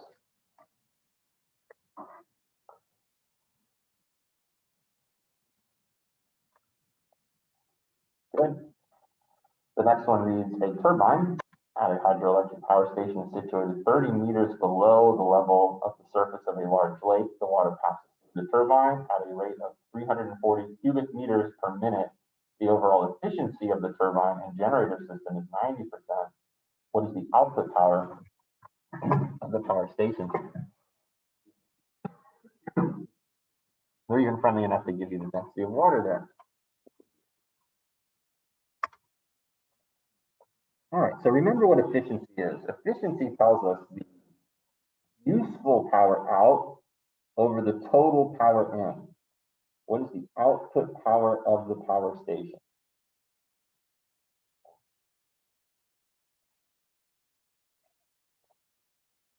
So we're getting the energy from what kind of energy are we sort of harnessing here? Does anybody know? If I called this 30 meters, okay, the power station is 30 meters below the surface of a large lake. So let's call that a height. Okay, the height is 30 meters. Then the type of energy that we've got here is potential energy due to gravity. Okay, gravitational potential energy, which we may recall as mgh. Now they give us a volume, a flow rate with a volume. They're telling us this volume of water every minute, okay, is passing through. The density of the water allows us to get mass, right? And so let's kind of use this now. If we've got 1,000 kilograms of water for every cubic meter, but we've got 340 cubic meters per 60 seconds, then here we can get the flow rate in kilograms per second. The reason why we want per seconds is because if we take this gravitational potential energy, mgh, and we put it over time t, we have energy per time, well, that's power, right? And so power is just going to be the rate at which the potential energy of this water can be converted in this hydroelectric power station. So it's harnessing the potential energy of water, that the water cycle itself moves it up there for us, right? So Earth's natural process of evaporation and condensation, it precipitates, fills up this large lake that happens to be, above where we put a power station. So this is a type of renewable energy. It does not require us to heat up the water. We simply let the liquid water in a water turbine. Most other power plants use water, but they turn it to steam, and it's a steam turbine. So you need some source of energy to heat up the water, burn coal or oil, or start a nuclear reaction. There's lots of heat. The nuclear power stations, they operate on a similar principle, spinning turbines, but they just use steam, and they use a nuclear reaction to turn the water into steam. So this is going to give us the mass per time. Let's just do the full calculation, 9.81, that's G. And then over here, we've got our 30 meters. And so this all down here is our mgh over T. The mass we get from converting the density with the volume. We got the per unit time, right? This is per minute. Okay, so that's accounted for. There's H. So in the calculator, we can get 1,000 times 340 times 9.81 times 30 divided by 60. And this gives us 1,667,700 watts. This is unit of power, so we can watts of power. We got our joules per second. So cancel, kilogram, so kilograms cancel, Newton meter per second, joule per second, a watt. And then this is the total sort of, theoretical sort of power in, okay? The efficiency of the turbine is 90%. That's a pretty good efficiency. So we still need to take 90% of this number, because this is like all of the energy, total energy in. We're asked about the output power. Because this thing cannot 100% efficiently convert all of this potential energy into electrical energy, or what it would be creating, hydroelectric power, turning the water energy into electrical energy. It's not 100%. It can't get all of this energy, so it can only get 90% of it, and so that's going to be 1.5. 1.5 megawatts.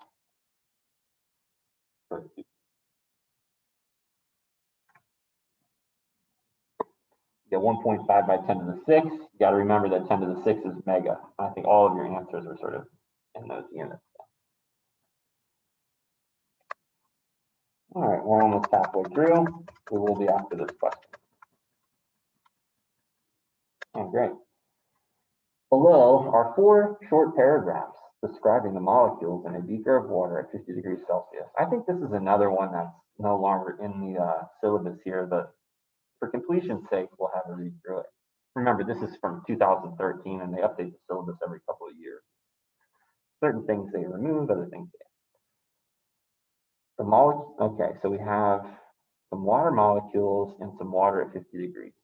The molecules all travel at the same speed. The speed is not large enough for any of the molecules to leave the surface of the water. There are attractive forces between the molecules.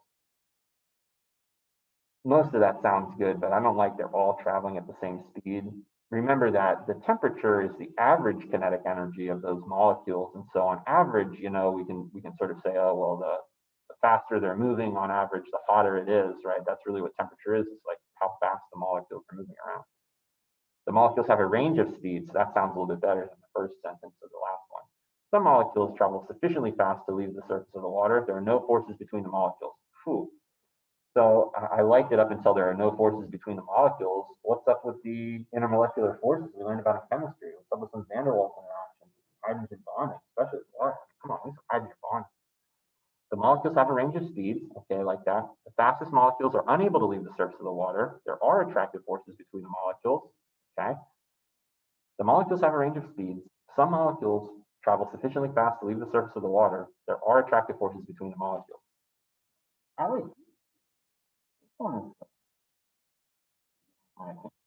again, traveling at the same speed, that's misinterpreting the idea of even though they're all at the same temperature, this is the average kinetic energy. So it's averaging the range of speeds, the speeds which imbue the particles with kinetic energy. Some actually will evaporate, okay? You don't have to be at 100 degrees in order to evaporate, okay? That has something to do with pressure. So because there's a range of speeds, it's possible that some are traveling fast enough that they basically vaporize. If you pour out a cup of water on the pavement out there, it will never get 100 degrees Celsius outside, hopefully, it will all be burned alive, but yet the water will evaporate, okay? That water will no longer remain on the, you know, concrete. And so some molecules will travel sufficiently fast to vaporize, even though it's not at the boiling point of water, okay? The attractive forces between the molecules are really why water is a liquid at room temperature. I mean, if you just sort of looked at the chemistry, you'd say water should be a gas. I mean, so light, look at everything else that's like that. They're all gaseous. And there's water vapor, but because there's such strong intermolecular forces between water molecules, it sort of holds everything together. So water, you know, the hydrogen bonds in water are what sort of keep it liquid at room temperature. And so choice D sort of matches that. That's a nice little bonus science. Substances are normally both crystalline.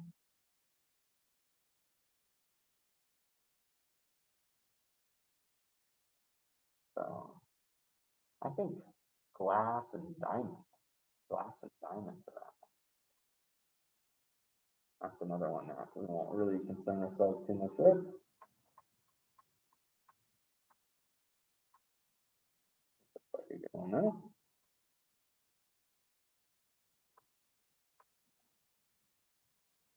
You know, for the last question, like the difference between a crystalline solid and an amorphous solid, like the rubber was.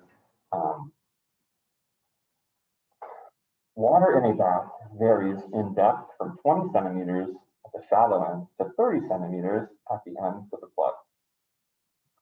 The density of the water is given again. What is the pressure of the water acting on the plug?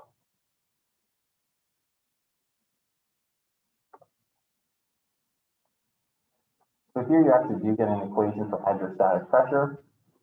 It's equal to density times gravity times height.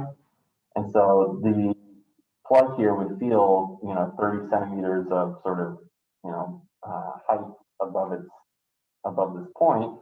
And so the pressure there is just going to be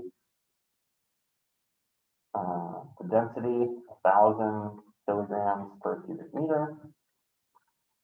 The gravity field strength, 9.81. Again, you need to convert this to meters, so 0.3 meters. So we can get pascals of pressure. So remember, Pascal is a Newton per meter squared, 9.81 newtons per kilogram. So the kilograms cancel, the meters cancel one of these. So we get a Newton per meter squared, which is a Pascal.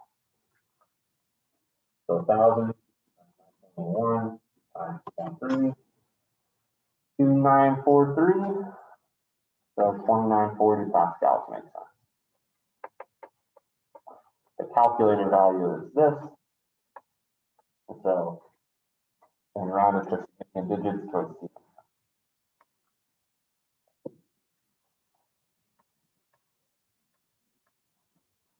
Which properties best describe modeling clay? Brittle and ductile, ductile and elastic, elastic and plastic, plastic and ductile. So elastic means like it's stretchy. Plastic means like it's not so stretchy.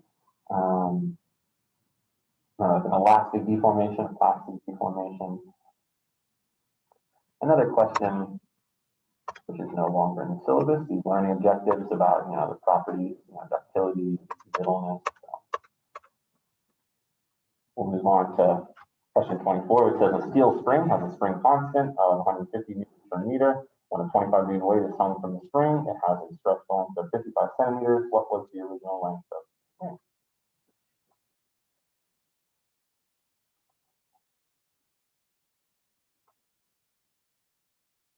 All right, so Hooke's law says that force equals spring constant times extension. When a 25 newton weight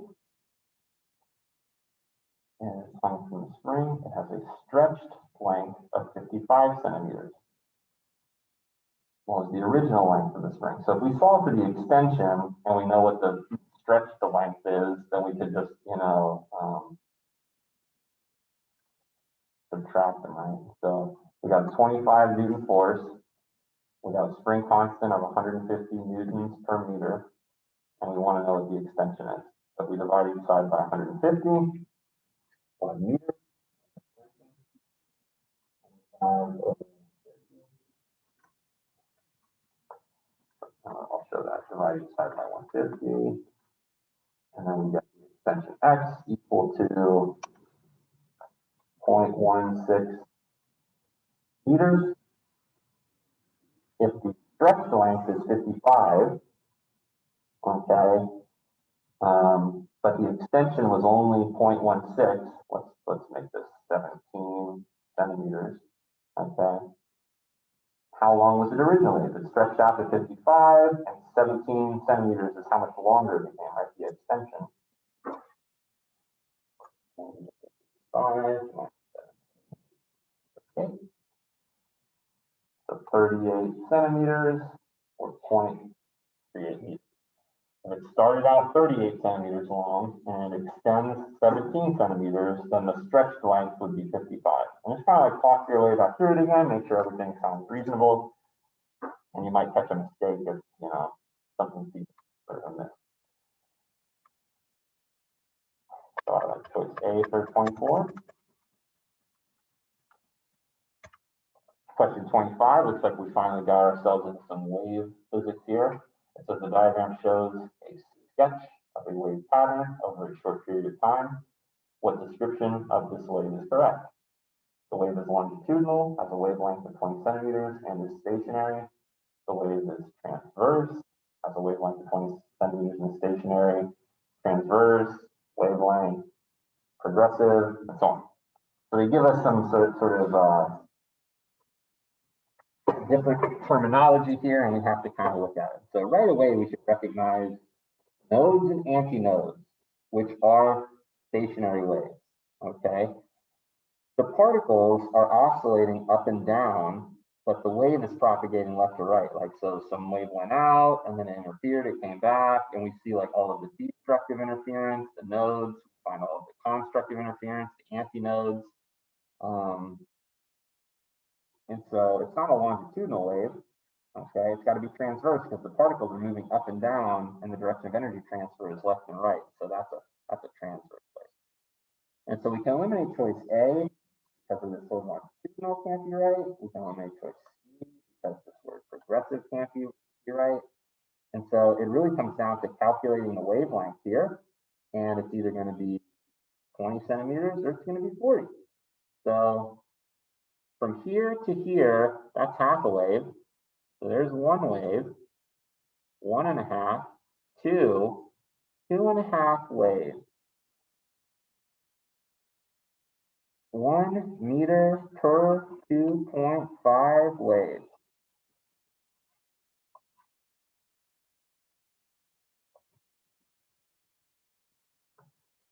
So if there's 1 meter for 2.5 waves, And that means there's 0.4 meters per wave. Distance per wave, called the wavelength.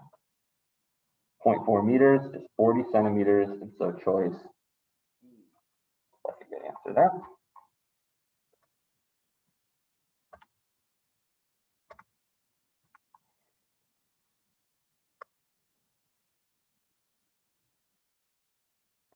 Which statement about a light wave and a sound wave is correct?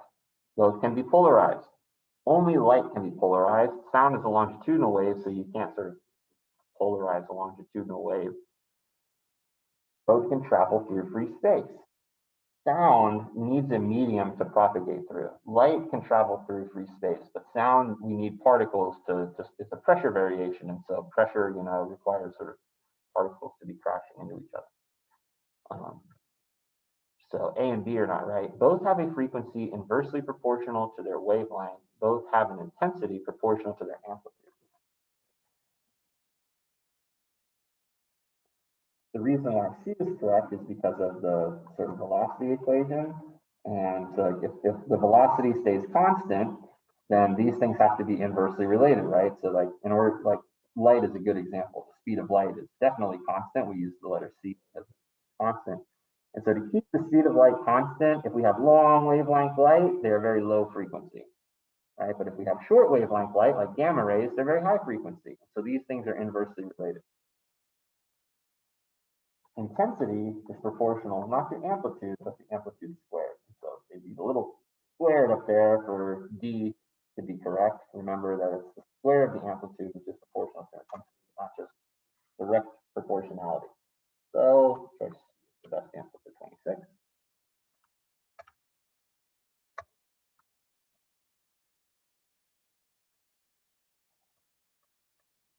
Question 27 says the sound from a loudspeaker placed above a tube causes resonance of the air in the tube. A stationary wave is formed with 2 nodes and 2 antinodes as shown. The speed of sound is 330 meters per second. What is the frequency of the sound? So it really is just taking the same velocity equation that we just had. We get a sound to ask us for the frequency, and our job is to just use this figure to deduce the wavelength. Since we know the wavelength, we plug it all in and solve for frequency. I'm going to rewrite this as frequency is velocity over wavelength. I'm going to substitute in the velocity that's given. So it kind of cuts my work out from saying, okay, now I need to find out the wavelength. It looks like I've got a quarter of a wave, half a wave, I got 3/4 of a wave, right? It's like that much of a wave is a quarter, right? Where it opens up like that. So it's a quarter, half. So I have 3/4 of a wave is 60 centimeters or 0.6 meters. And you just kind of translate this information into a very solvable, math problem. You should be able to recognize how much of a wave this is, and it tells you what distance it occupies. And so if 3/4 of a wave is 60 centimeters, I'll just divide each side by 3/4. You could multiply by 4/3, right? Multiply by the reciprocal dividing fraction. So I got my 0.6 divided by 0.75, right? 3/4 is 0.75. That gives lambda equals 0.8 meters. And so 330 meters per second, the velocity divided by 0.8 meters, which is the wavelength of this. And you get 412 hertz. So 413.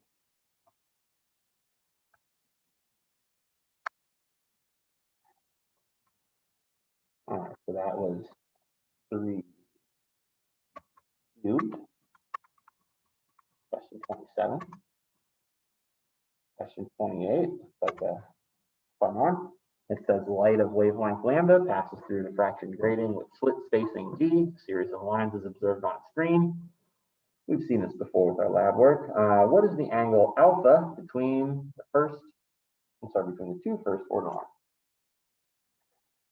So the equation you should perhaps be mindful of is d sine theta equals n lambda. This is the diffraction grating equation. But remember that this is the angle theta relative to the 0 order. And so this angle theta here is the angle between, like, there's going to be a 0 order, right? That's directly sort of across from it. And then the first order is like where the first sort of constructive interference sort of presents itself. So we need to kind of take this and figure out, you know, like what this would be. So they're all inverse sine. What is the angle alpha? So you can kind of just see, like, because it's between each of the first orders, it's very clear from this that 2 theta equals alpha. Like, we kind of know that 2 theta equals alpha. So what if we rewrote this for theta? Then we'd have, well, let's keep it like this.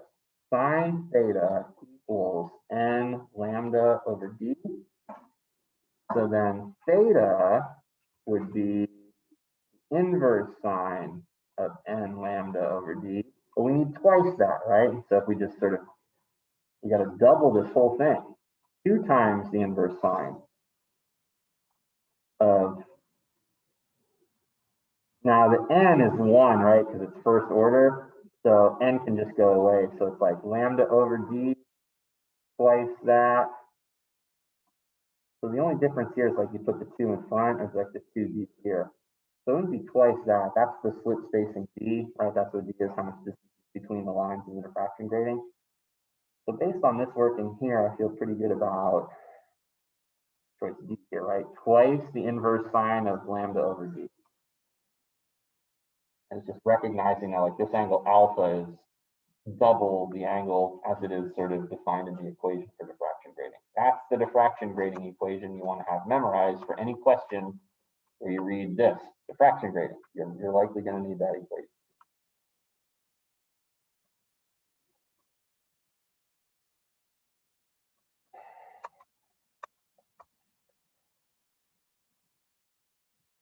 All right, question 29 here says a student connects 2 loudspeakers to a signal generator. As the student walks from P to Q, he notices that the loudness of the sound rises and falls repeatedly. What causes the loudness of the sound to vary? Is it diffraction of the sound waves, interference of the sound waves, polarization of the sound waves, or reflection of the sound waves?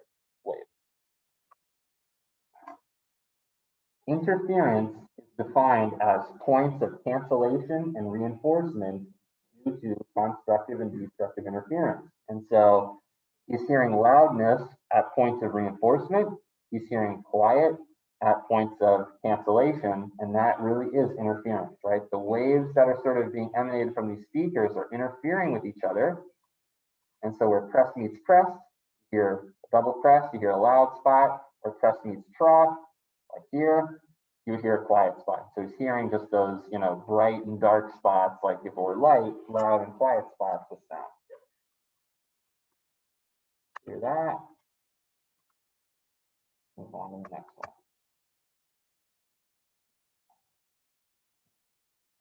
When plain polarized light of amplitude A is passed through a polarizing filter as shown, the amplitude of the light emerging is A cosine theta. The intensity of the initial beam is I.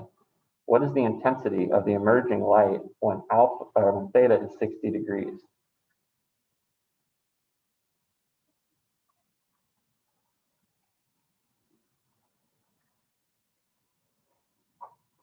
This seems kind of unfamiliar. Amplitude A, amplitude of the light emerging is A cosine theta. Okay. The intensity is I. What's the intensity of the emerging light?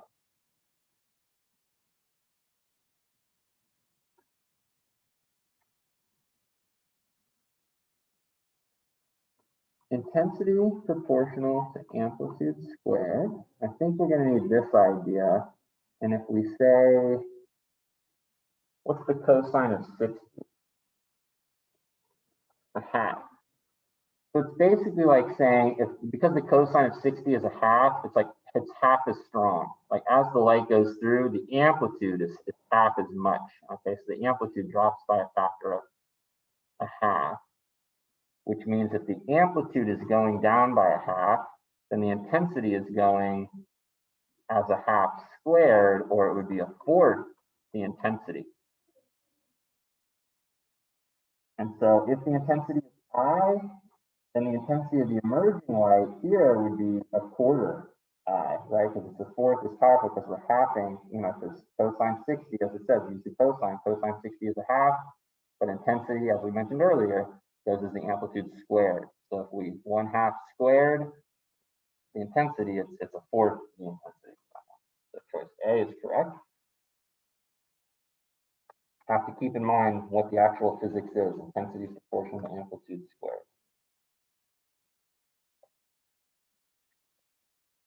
And now we've gotten to some electric fields. So we're past the waves, we're on to electric fields.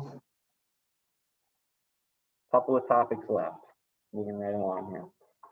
Two vertical conducting plates, X and Y, are positioned so that they are separated by a distance of 6 millimeters in air. A 60-volt direct current supply is connected as shown. What is the electric field strength E at a point midway between the plates? So some of these answers are half of the other ones, and that means that some students are going to hone in on this word and think that means something. There's a uniform electric field between these plates. The field is based upon the voltage and the distance. It doesn't matter where you are in the field, you feel the same force in this uniform electric field. It doesn't matter if you're closer to X, if you're closer to Y, if you're midway between them. The electric field strength doesn't care about where you are in the field, it cares about the voltage and the distance between the plates, the things creating the potential difference. And so we can calculate the field strength as 60 divided by 6 millimeters, 60 volts divided by 6 millimeters. This gives us the field strength, and I'm almost positive it's going to be 2 by 10 to the 4 because students that then go, oh, I got to half it because midway will incorrectly get these answers. So it's really, it doesn't really require us to calculate this. Like there's no ambiguity here. Like it's going to be 2 by 10 to the 4. You can prove that to yourself if you know did that calculation. The question is really about, does it go towards X or towards Y? Okay. So here's what you have to do. You follow this positive terminal in our EMF source and say, well, if this is positive, then this will be my positive plate, which means this is my negative plate, which means what direction does this field sort of point in? It points the way a proton would go. A proton would get repelled by this positive charge and would go that way. So the electric field at E is this strong towards Y. Right, it's going towards Y because that's the direction a proton would move. That's the rule for how we assign the direction of an electric field. So 31, you get D.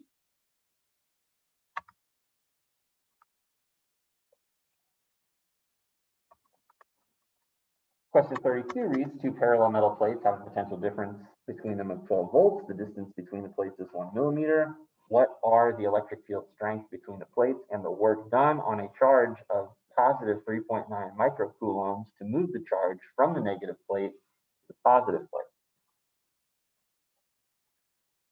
All right, so one calculation here. The electric field is voltage per distance, 12 volts, 1 millimeter. So we take 12 divided by 1 times 10 to the negative 3 to get 12,000 volts per meter. So there's the answers. Now what's the work done? All right, so the work done in moving a charge. So electric field strength is also equal to force per charge. We know the electric field strength. We know the charge. We can calculate the force. Work equals force times displacement. So once we know the force here, we know that the displacement is from the negative to the positive. Well, that's the same distance, right? 1 millimeter. And so the first thing that we should do here is calculate the force, and it's going to be equal to the electric field this times the charge this. And then that force gets again multiplied by the distance, which is the same distance between the plates, and that's the total work done. So the electric field the force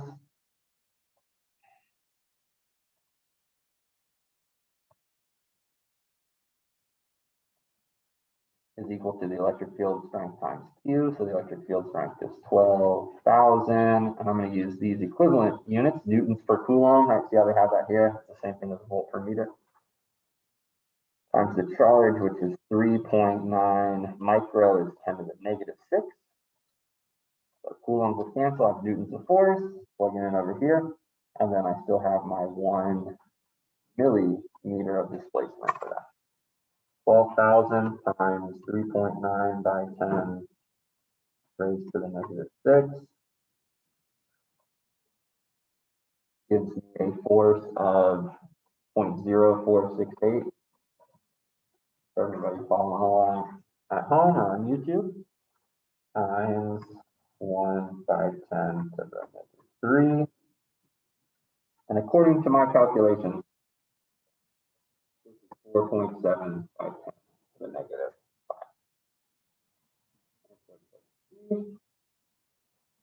Correct. Right. Remember, a Newton meter is a joule.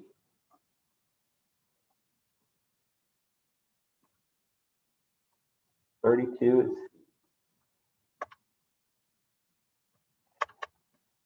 That's probably it for electric fields. Now we're on to electric circuits. Don't forget about all that physics, right? You got a couple of questions about circuitry. Let's remind ourselves all the physics of circuitry and Kirchhoff's laws, Ohm's law, our favorites. The diagram shows an electric circuit in which the resistance of the external resistor is 2R and the internal resistance of the source is R. What is the ratio of the power in the external resistor to the power in the internal resistance? Okay. So because it's a series circuit, there's one current that flows through all of this. Current is the same.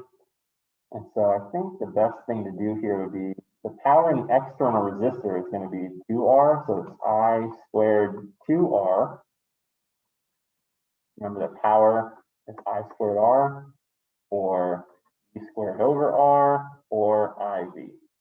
So there are 3 equations that we sort of have for power.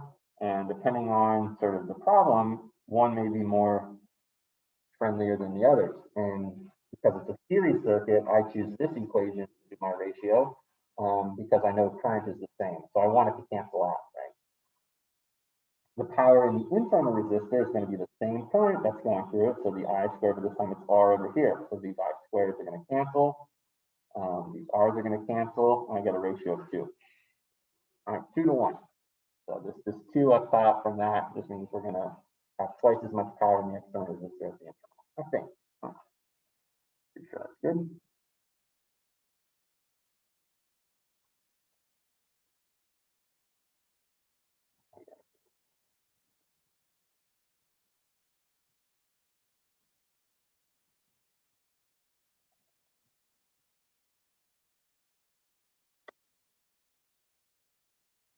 They won't get it yet. All right, 2 lamps are connected in series to a 250 volt power supply. One lamp is rated 240 volts, 60 watts, and the other is rated 10 volts, 2.5 watts. Which statement most accurately describes what happens? Both lamps light at less than their normal brightness. Both lamps light normally, only the 60 watt lamp lights, the 10 volt lamp glows.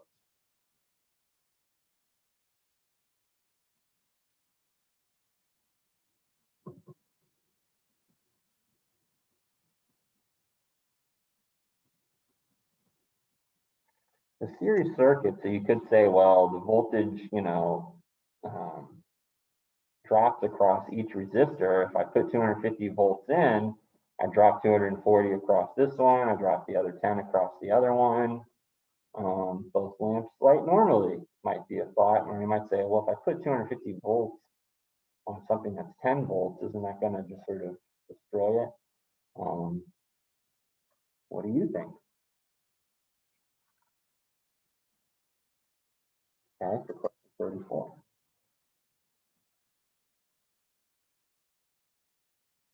I'll put my best answer down.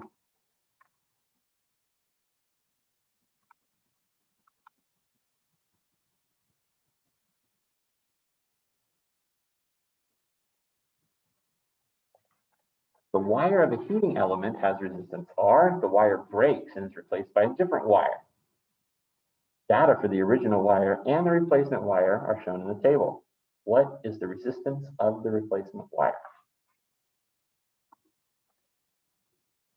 All right, this is probably going to be a review for a lot of us.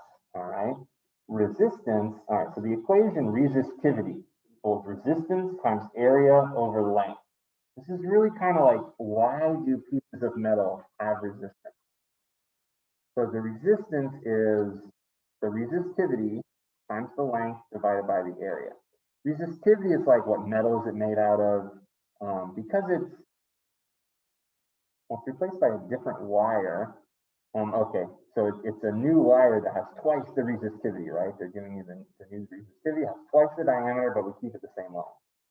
So it's kind of like, how are these manipulations going to affect the resistance up here? That's what we're sort of comparing. What is the resistance of the replacement wire?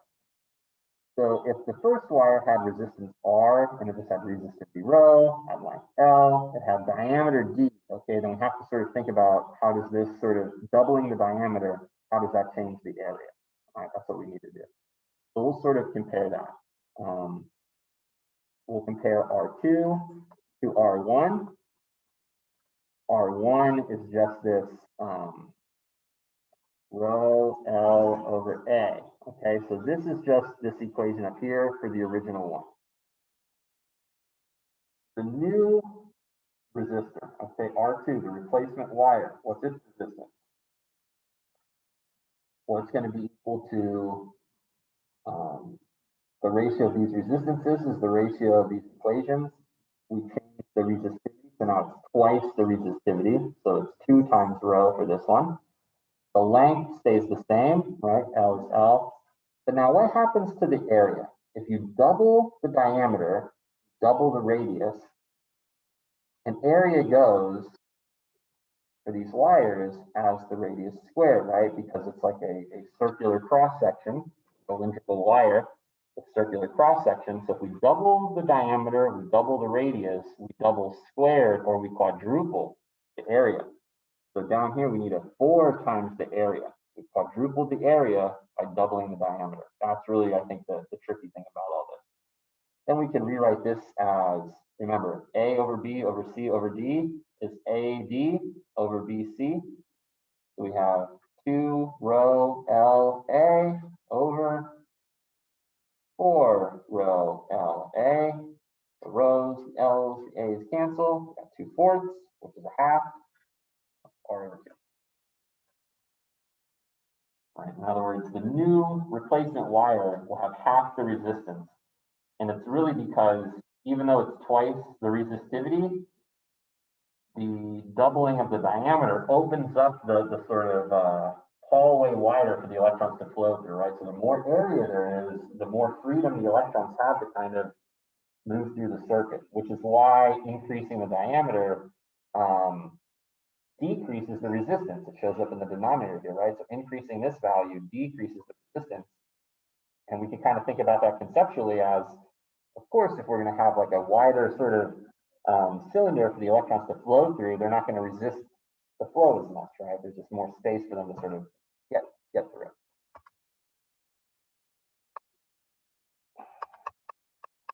All right, we're down to the last couple questions here. We got question 36, which looks like kind of, maybe it's not that bad, a bit more clear. All right, so this one says in the circuit below, P is a potentiometer of total resistance 10 ohms, and Q is a fixed resistor of resistance 10 ohms.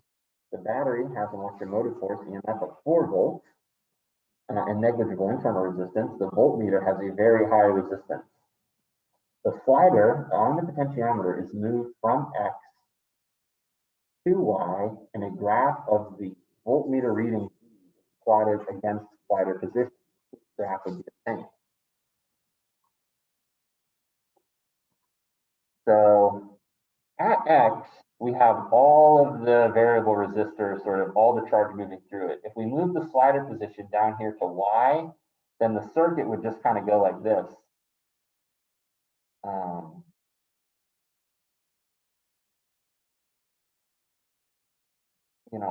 only through one of these here, right? So Q is the fixed resistor. This one has potentiometer, means that's our sort of variable resistor there. Total resistance of 10 ohms. Okay, so this thing could be as high as 10. Which graph would be obtained? The voltmeter reading V against the slider position. So this voltmeter, is it just going to stay constant? Is it going to decrease, increase, or drop down to 0? When the slider position moves to Y,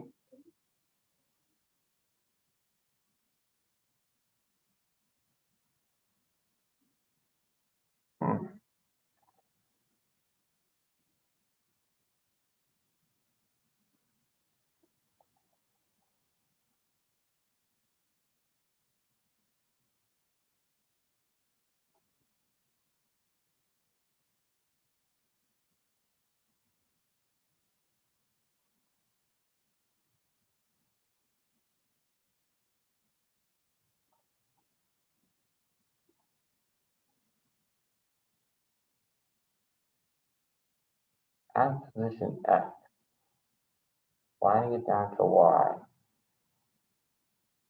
If there's 4 volts, okay, of EMF, my instinct tells me it's B. All right, that we're going to have 4 volts, that's going to drop down to 2 because you'd still have the potential difference across the fixed resistor. But the way it's wired is kind of throwing me off here. Let me go with B. Because the way like the voltmeter is like all the way over here to say, well, no matter what, it's going to read like the 4 volts, regardless of where we slide this. But then that doesn't seem right either. Because the current's going to go, like if we slide this position here, then it's kind of like we've dimmed our switch all the way down. In other words, we can toggle this from 0 up to 10. So maybe that's a better way to approach it, is just say, well, let me calculate it at 0. Let me calculate it at 10 ohms. So if this is 10 ohms and this is 10 ohms, that's like, well, we're just going to split this voltage between them, right? To be 2 volts dropping across this and 2 volts dropping across this. It's like even when it's at Y, it's never going to go down to 0. Okay, the voltmeter, it's still going to read the 2 volts, sort of that are dropping across that one. So it's going to go like from 4 down to 2. Again, the wrinkle in this is kind of that it's across, seems like both of them. So would it just always read 4 regardless of kind of like what we do is just reading like the total voltage drop? So I guess it could be A, maybe I'm misinterpreting that slightly, but it's been a lengthy set of calculations here, and this is what happens to anybody, test fatigue sits in. So when you're sitting for your exam, keep that in mind, that your brain starts to turn to mush after you've been doing physics for like an hour straight. All right, a 2 ohm resistor and a 4 ohm resistor are connected to a sub, and which graph shows how the potential V varies with the distance between X and Y.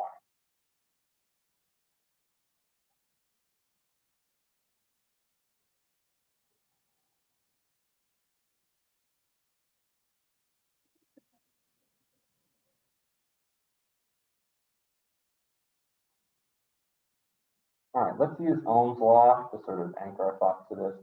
So there is a certain amount of voltage here, and because the resistance is half as much here, there's the same current going through each one. So there's going to be less volts dropping across this one. More of the volts are going to sort of drop across this. So if we start sort of with a non-zero voltage and then we drop some of the volts, like from here to here. So it's saying from between X and Y. So like we're going from X, like we're following the circuit this way. So here there's going to be less of a voltage drop than there is across this. More of the volts drop across this one because the current is the same, but the resistor is more. So in fact, twice as much. And so you should see that the drop across Y, like once we get sort of here, you can see it kind of flatlines because there's no longer drop. So if we drop a little bit across this one, and then we drop the rest, across that one. And this is a steeper slope than that because there's more resistance in this one. So it's good for 37.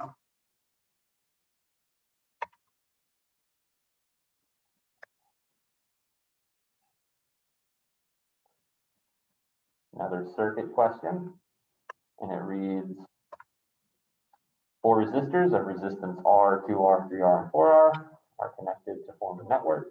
A battery of negligible internal resistance and a voltmeter are connected to the resistor network as shown. The voltmeter reading is 2 volts. What is the EMF of the battery? All right, so we're trying to solve for this over here, and we know that this shows 2 volts. All right. So one of the things that we know is that voltage is the same across parallel branches in a circuit. So here's one loop the electrons could flow through, like they could just go through this one. The other one is they could get here, then they could go through this sort of loop like this. Remember, the voltmeter has very high resistance itself, so that hardly any charge at all is going to go through this way. This is just so we can measure what the difference is across this. So if this is 2 volts, then I feel like, oh, wait a minute. If this is 2 volts here, then there was a voltage drop across this, then the voltage drop across this was 2 volts, and there was a voltage drop across this. The sum of these voltage drops would equal the voltage drop across this one, right? Because then that would equal the EMF.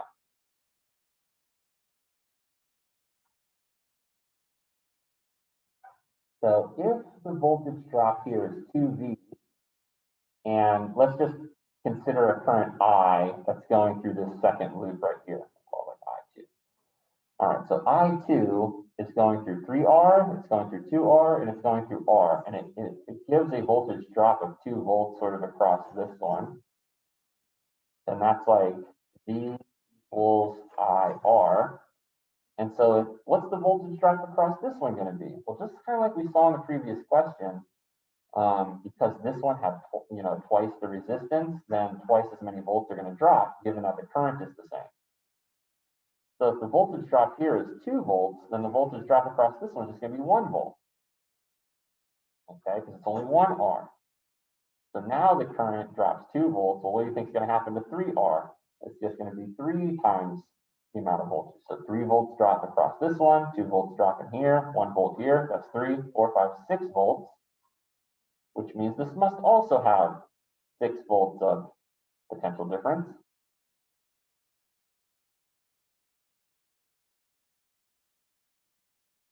So choice C. All right, because remember, the voltage is the same across parallel branches. There's 6 volts across this, there's 6 volts across this one, there's 6 volts of EMF.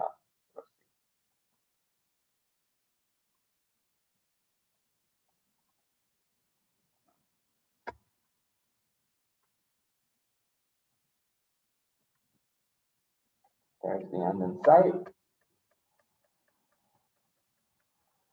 Question 39 reads, when alpha particles are fired at a thin metal foil, most of the particles pass straight through, but a few are deflected at a large angle. Which change would increase the proportion of alpha particles deflected by a large angle?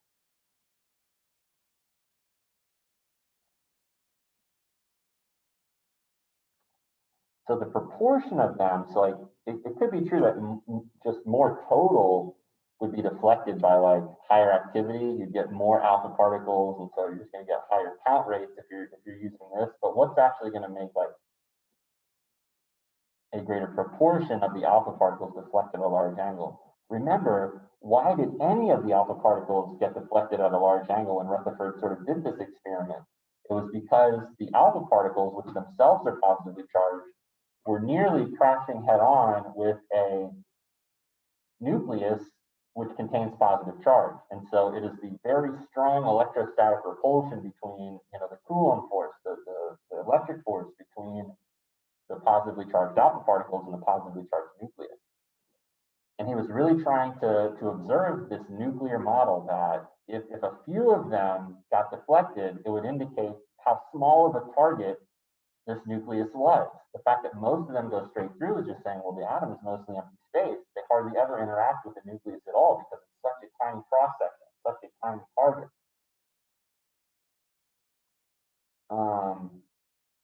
Using a foil made of a metal with fewer protons, I think this would have the opposite effect. What we really want is one with more protons in the nucleus, right? Then that would increase the proportion. Using a double thickness foil. Well, now I think you're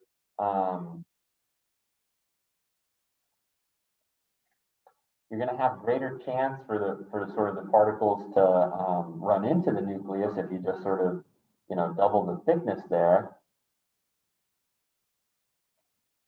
So then why is it advantageous to use a thin piece of foil? Using alpha particles with greater kinetic energy. They have more kinetic energy, and that's not going to increase the proportion. I'm leaning towards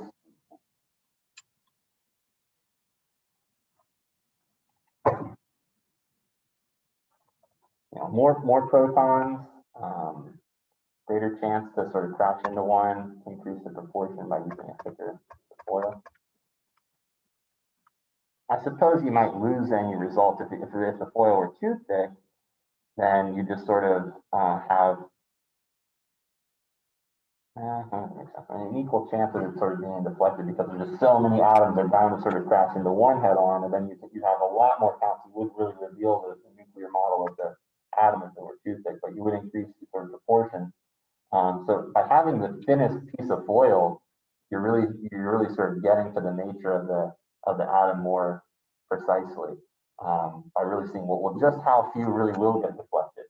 Okay, so I think that, you know, they chose gold because it can be hammered in such a thin foil, you know, just a few hundred atoms thick.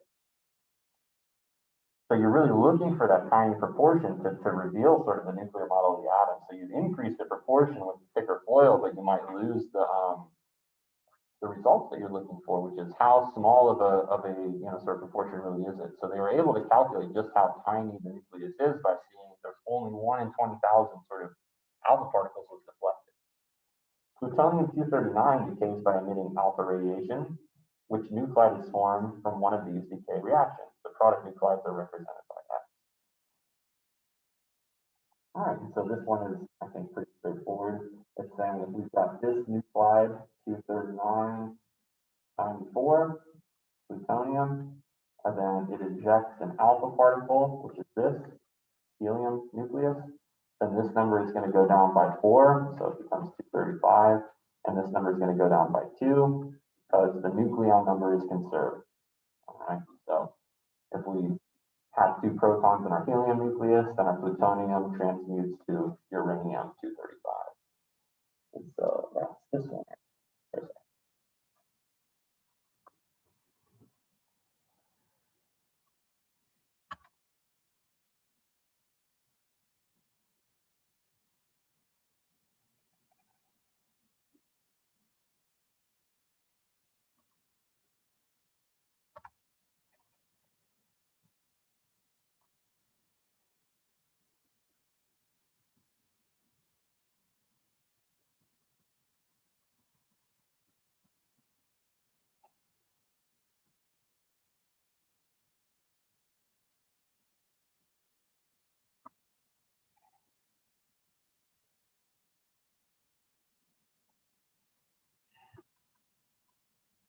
All right, if you were working through this paper right along with us, then go right now and jot down these answers.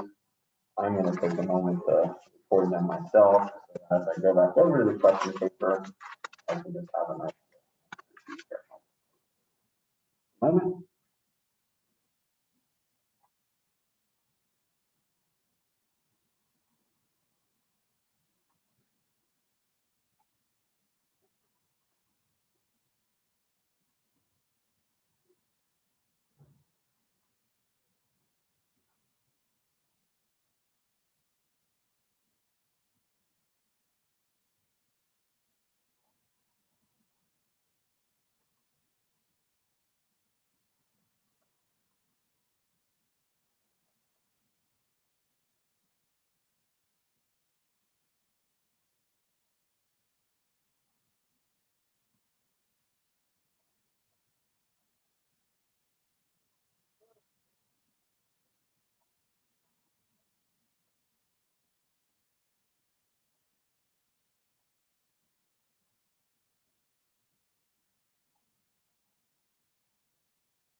All right, number one, the correct answer was B.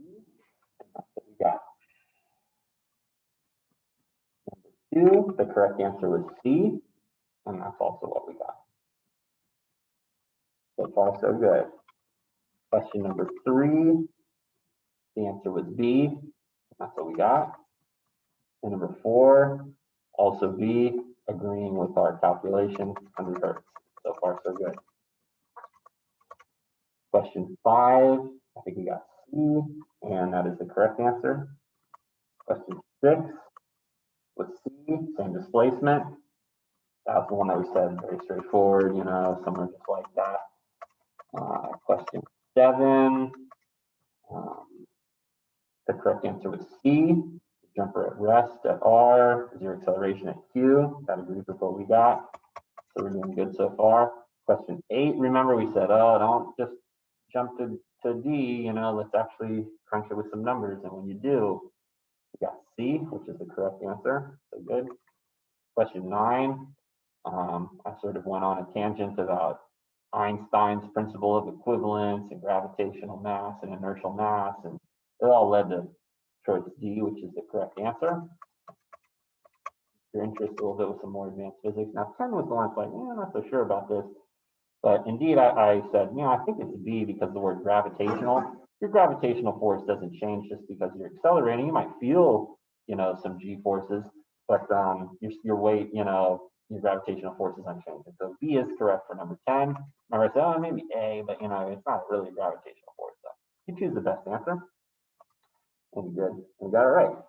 Now, 11 was C. Remember, this is the one where you have to remember to convert those, you know, cubic or those square centimeters because pressure is force per area, but the area, the units are meters squared, right? A Newton per meter squared is a Pascal. So I think the difficult thing about that was that conversion. I mean, sort of realizing what the force is, but then being able to convert it, you know, correctly.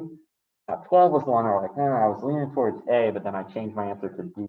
So the correct answer is indeed D here. And so that's why it's good to sort of talk your way through it, you know, really draw a picture, hold up the physics for a bit and go, wait a minute, why did they say it was in air? You know, there has to be sort of a reason for that.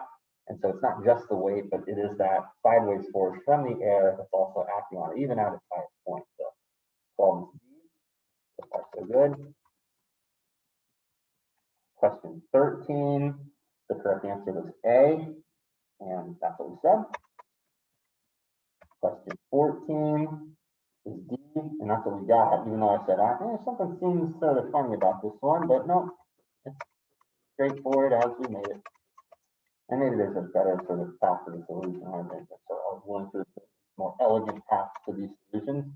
15 was B, and that's what we got. Remember, we subtracted away the 0.2 anti-clockwise force from the 1.6 clockwise force from this, and that's how we get the net, you know, moment, the resultant moment of choice B. Internal energy, this was beyond the scope of the syllabus now, they've removed it, but I said, you know, B is the answer, and indeed that's correct. All right, so the random energy of all the atoms of the system is just sort of the energy that's inside of it, really like, you know, temperature, think about it like that. Question 17 was A, 2,500 joules. I think that's what we got. I don't really remember. Question 18, we're going to check the video. when take back. Question 18, the correct answer was C, 2,000 newtons. I think that agrees with what we calculated. Question 19, I remember getting B for this one, and that is the correct answer, 1.5 megawatts. 20, there was a couple of paragraphs, you know, 4 short paragraphs, just a couple of sentences. I said it was D, and that's the correct answer, right? Don't forget about those intermolecular forces, the van der Waals, hydrogen bonding, especially with water. The two substances that are normally crystalline are actually copper and diamond, and so I gave, you know, diamond and glasses. I mean, glass is an amorphous solid. Come on, like, get it together here. Even though it's on the syllabus, you got to find. So my bad, everybody. 21 is A, and I think we kind of skipped over it. So that's not on the syllabus anymore, but I gave them sort of a, seems like glass should be a crystal, right? It's not. Copper and diamond. All right. Question 22. The correct answer was C, 2,940. Now, is that what we got for that? Oh yeah, it was like 2943, and then we rounded it down. I mean, these numbers are so similar, I guess. All right, modeling clay for question 23 is plastic and ductile. Plastic and ductile. So once you exert a force on it, it tends to keep that shape, right? So that's like plastic. It doesn't stretch back to like how it started. Ductile means it can be drawn out, like, you know, so you can stretch out pieces of clay. Like wires are ductile, metals are ductile. 24 was A. The original length of the spring, we got this because then you add in the extension we calculated, and that's how you get the stretch length of 55. So far, that one. 25, the correct answer was D. Transverse, 40 centimeter wavelength, stationary. That agrees with what we said. Statement about a light wave and sound wave is correct. 26, D. Frequency inversely proportional to the wavelength. Remember, we said the amplitude squared is proportional to intensity, so that's why D is no good. Question 27, the correct answer was A, which is what we calculated it to be. Question 28, we said D, and that is the correct answer. Remember, you just say this angle alpha is twice the angle theta that we sort of typically look at with the diffraction gradient equation. So we review there. Question 29, we said interference was the source of this points of reinforcement and cancellation. So 29 should be D, and it is.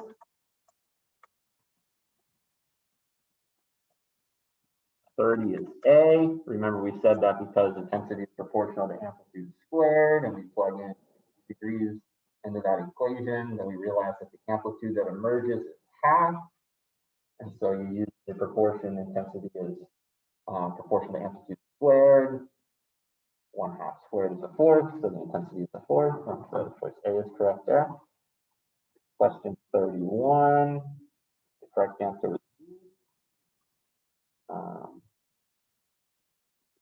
Oh no, they got it. So let's take a moment here now to take a look at this question 31. They got me. Remember when we looked at this calculation, I said, hey, we can calculate this. The electric field strength is voltage divided by distance, and they give us these 60 volts, and they give us these, 6 millimeters. And I said, we need to calculate it because some students are going to make the mistake to cut it in half. Well, guess what? We made the mistake by not doing the calculation. If we just, we set it up correctly, just sort of punch the numbers, divided by 6 by 10 raised to the -3 equals, it's 10,000, not 20,000.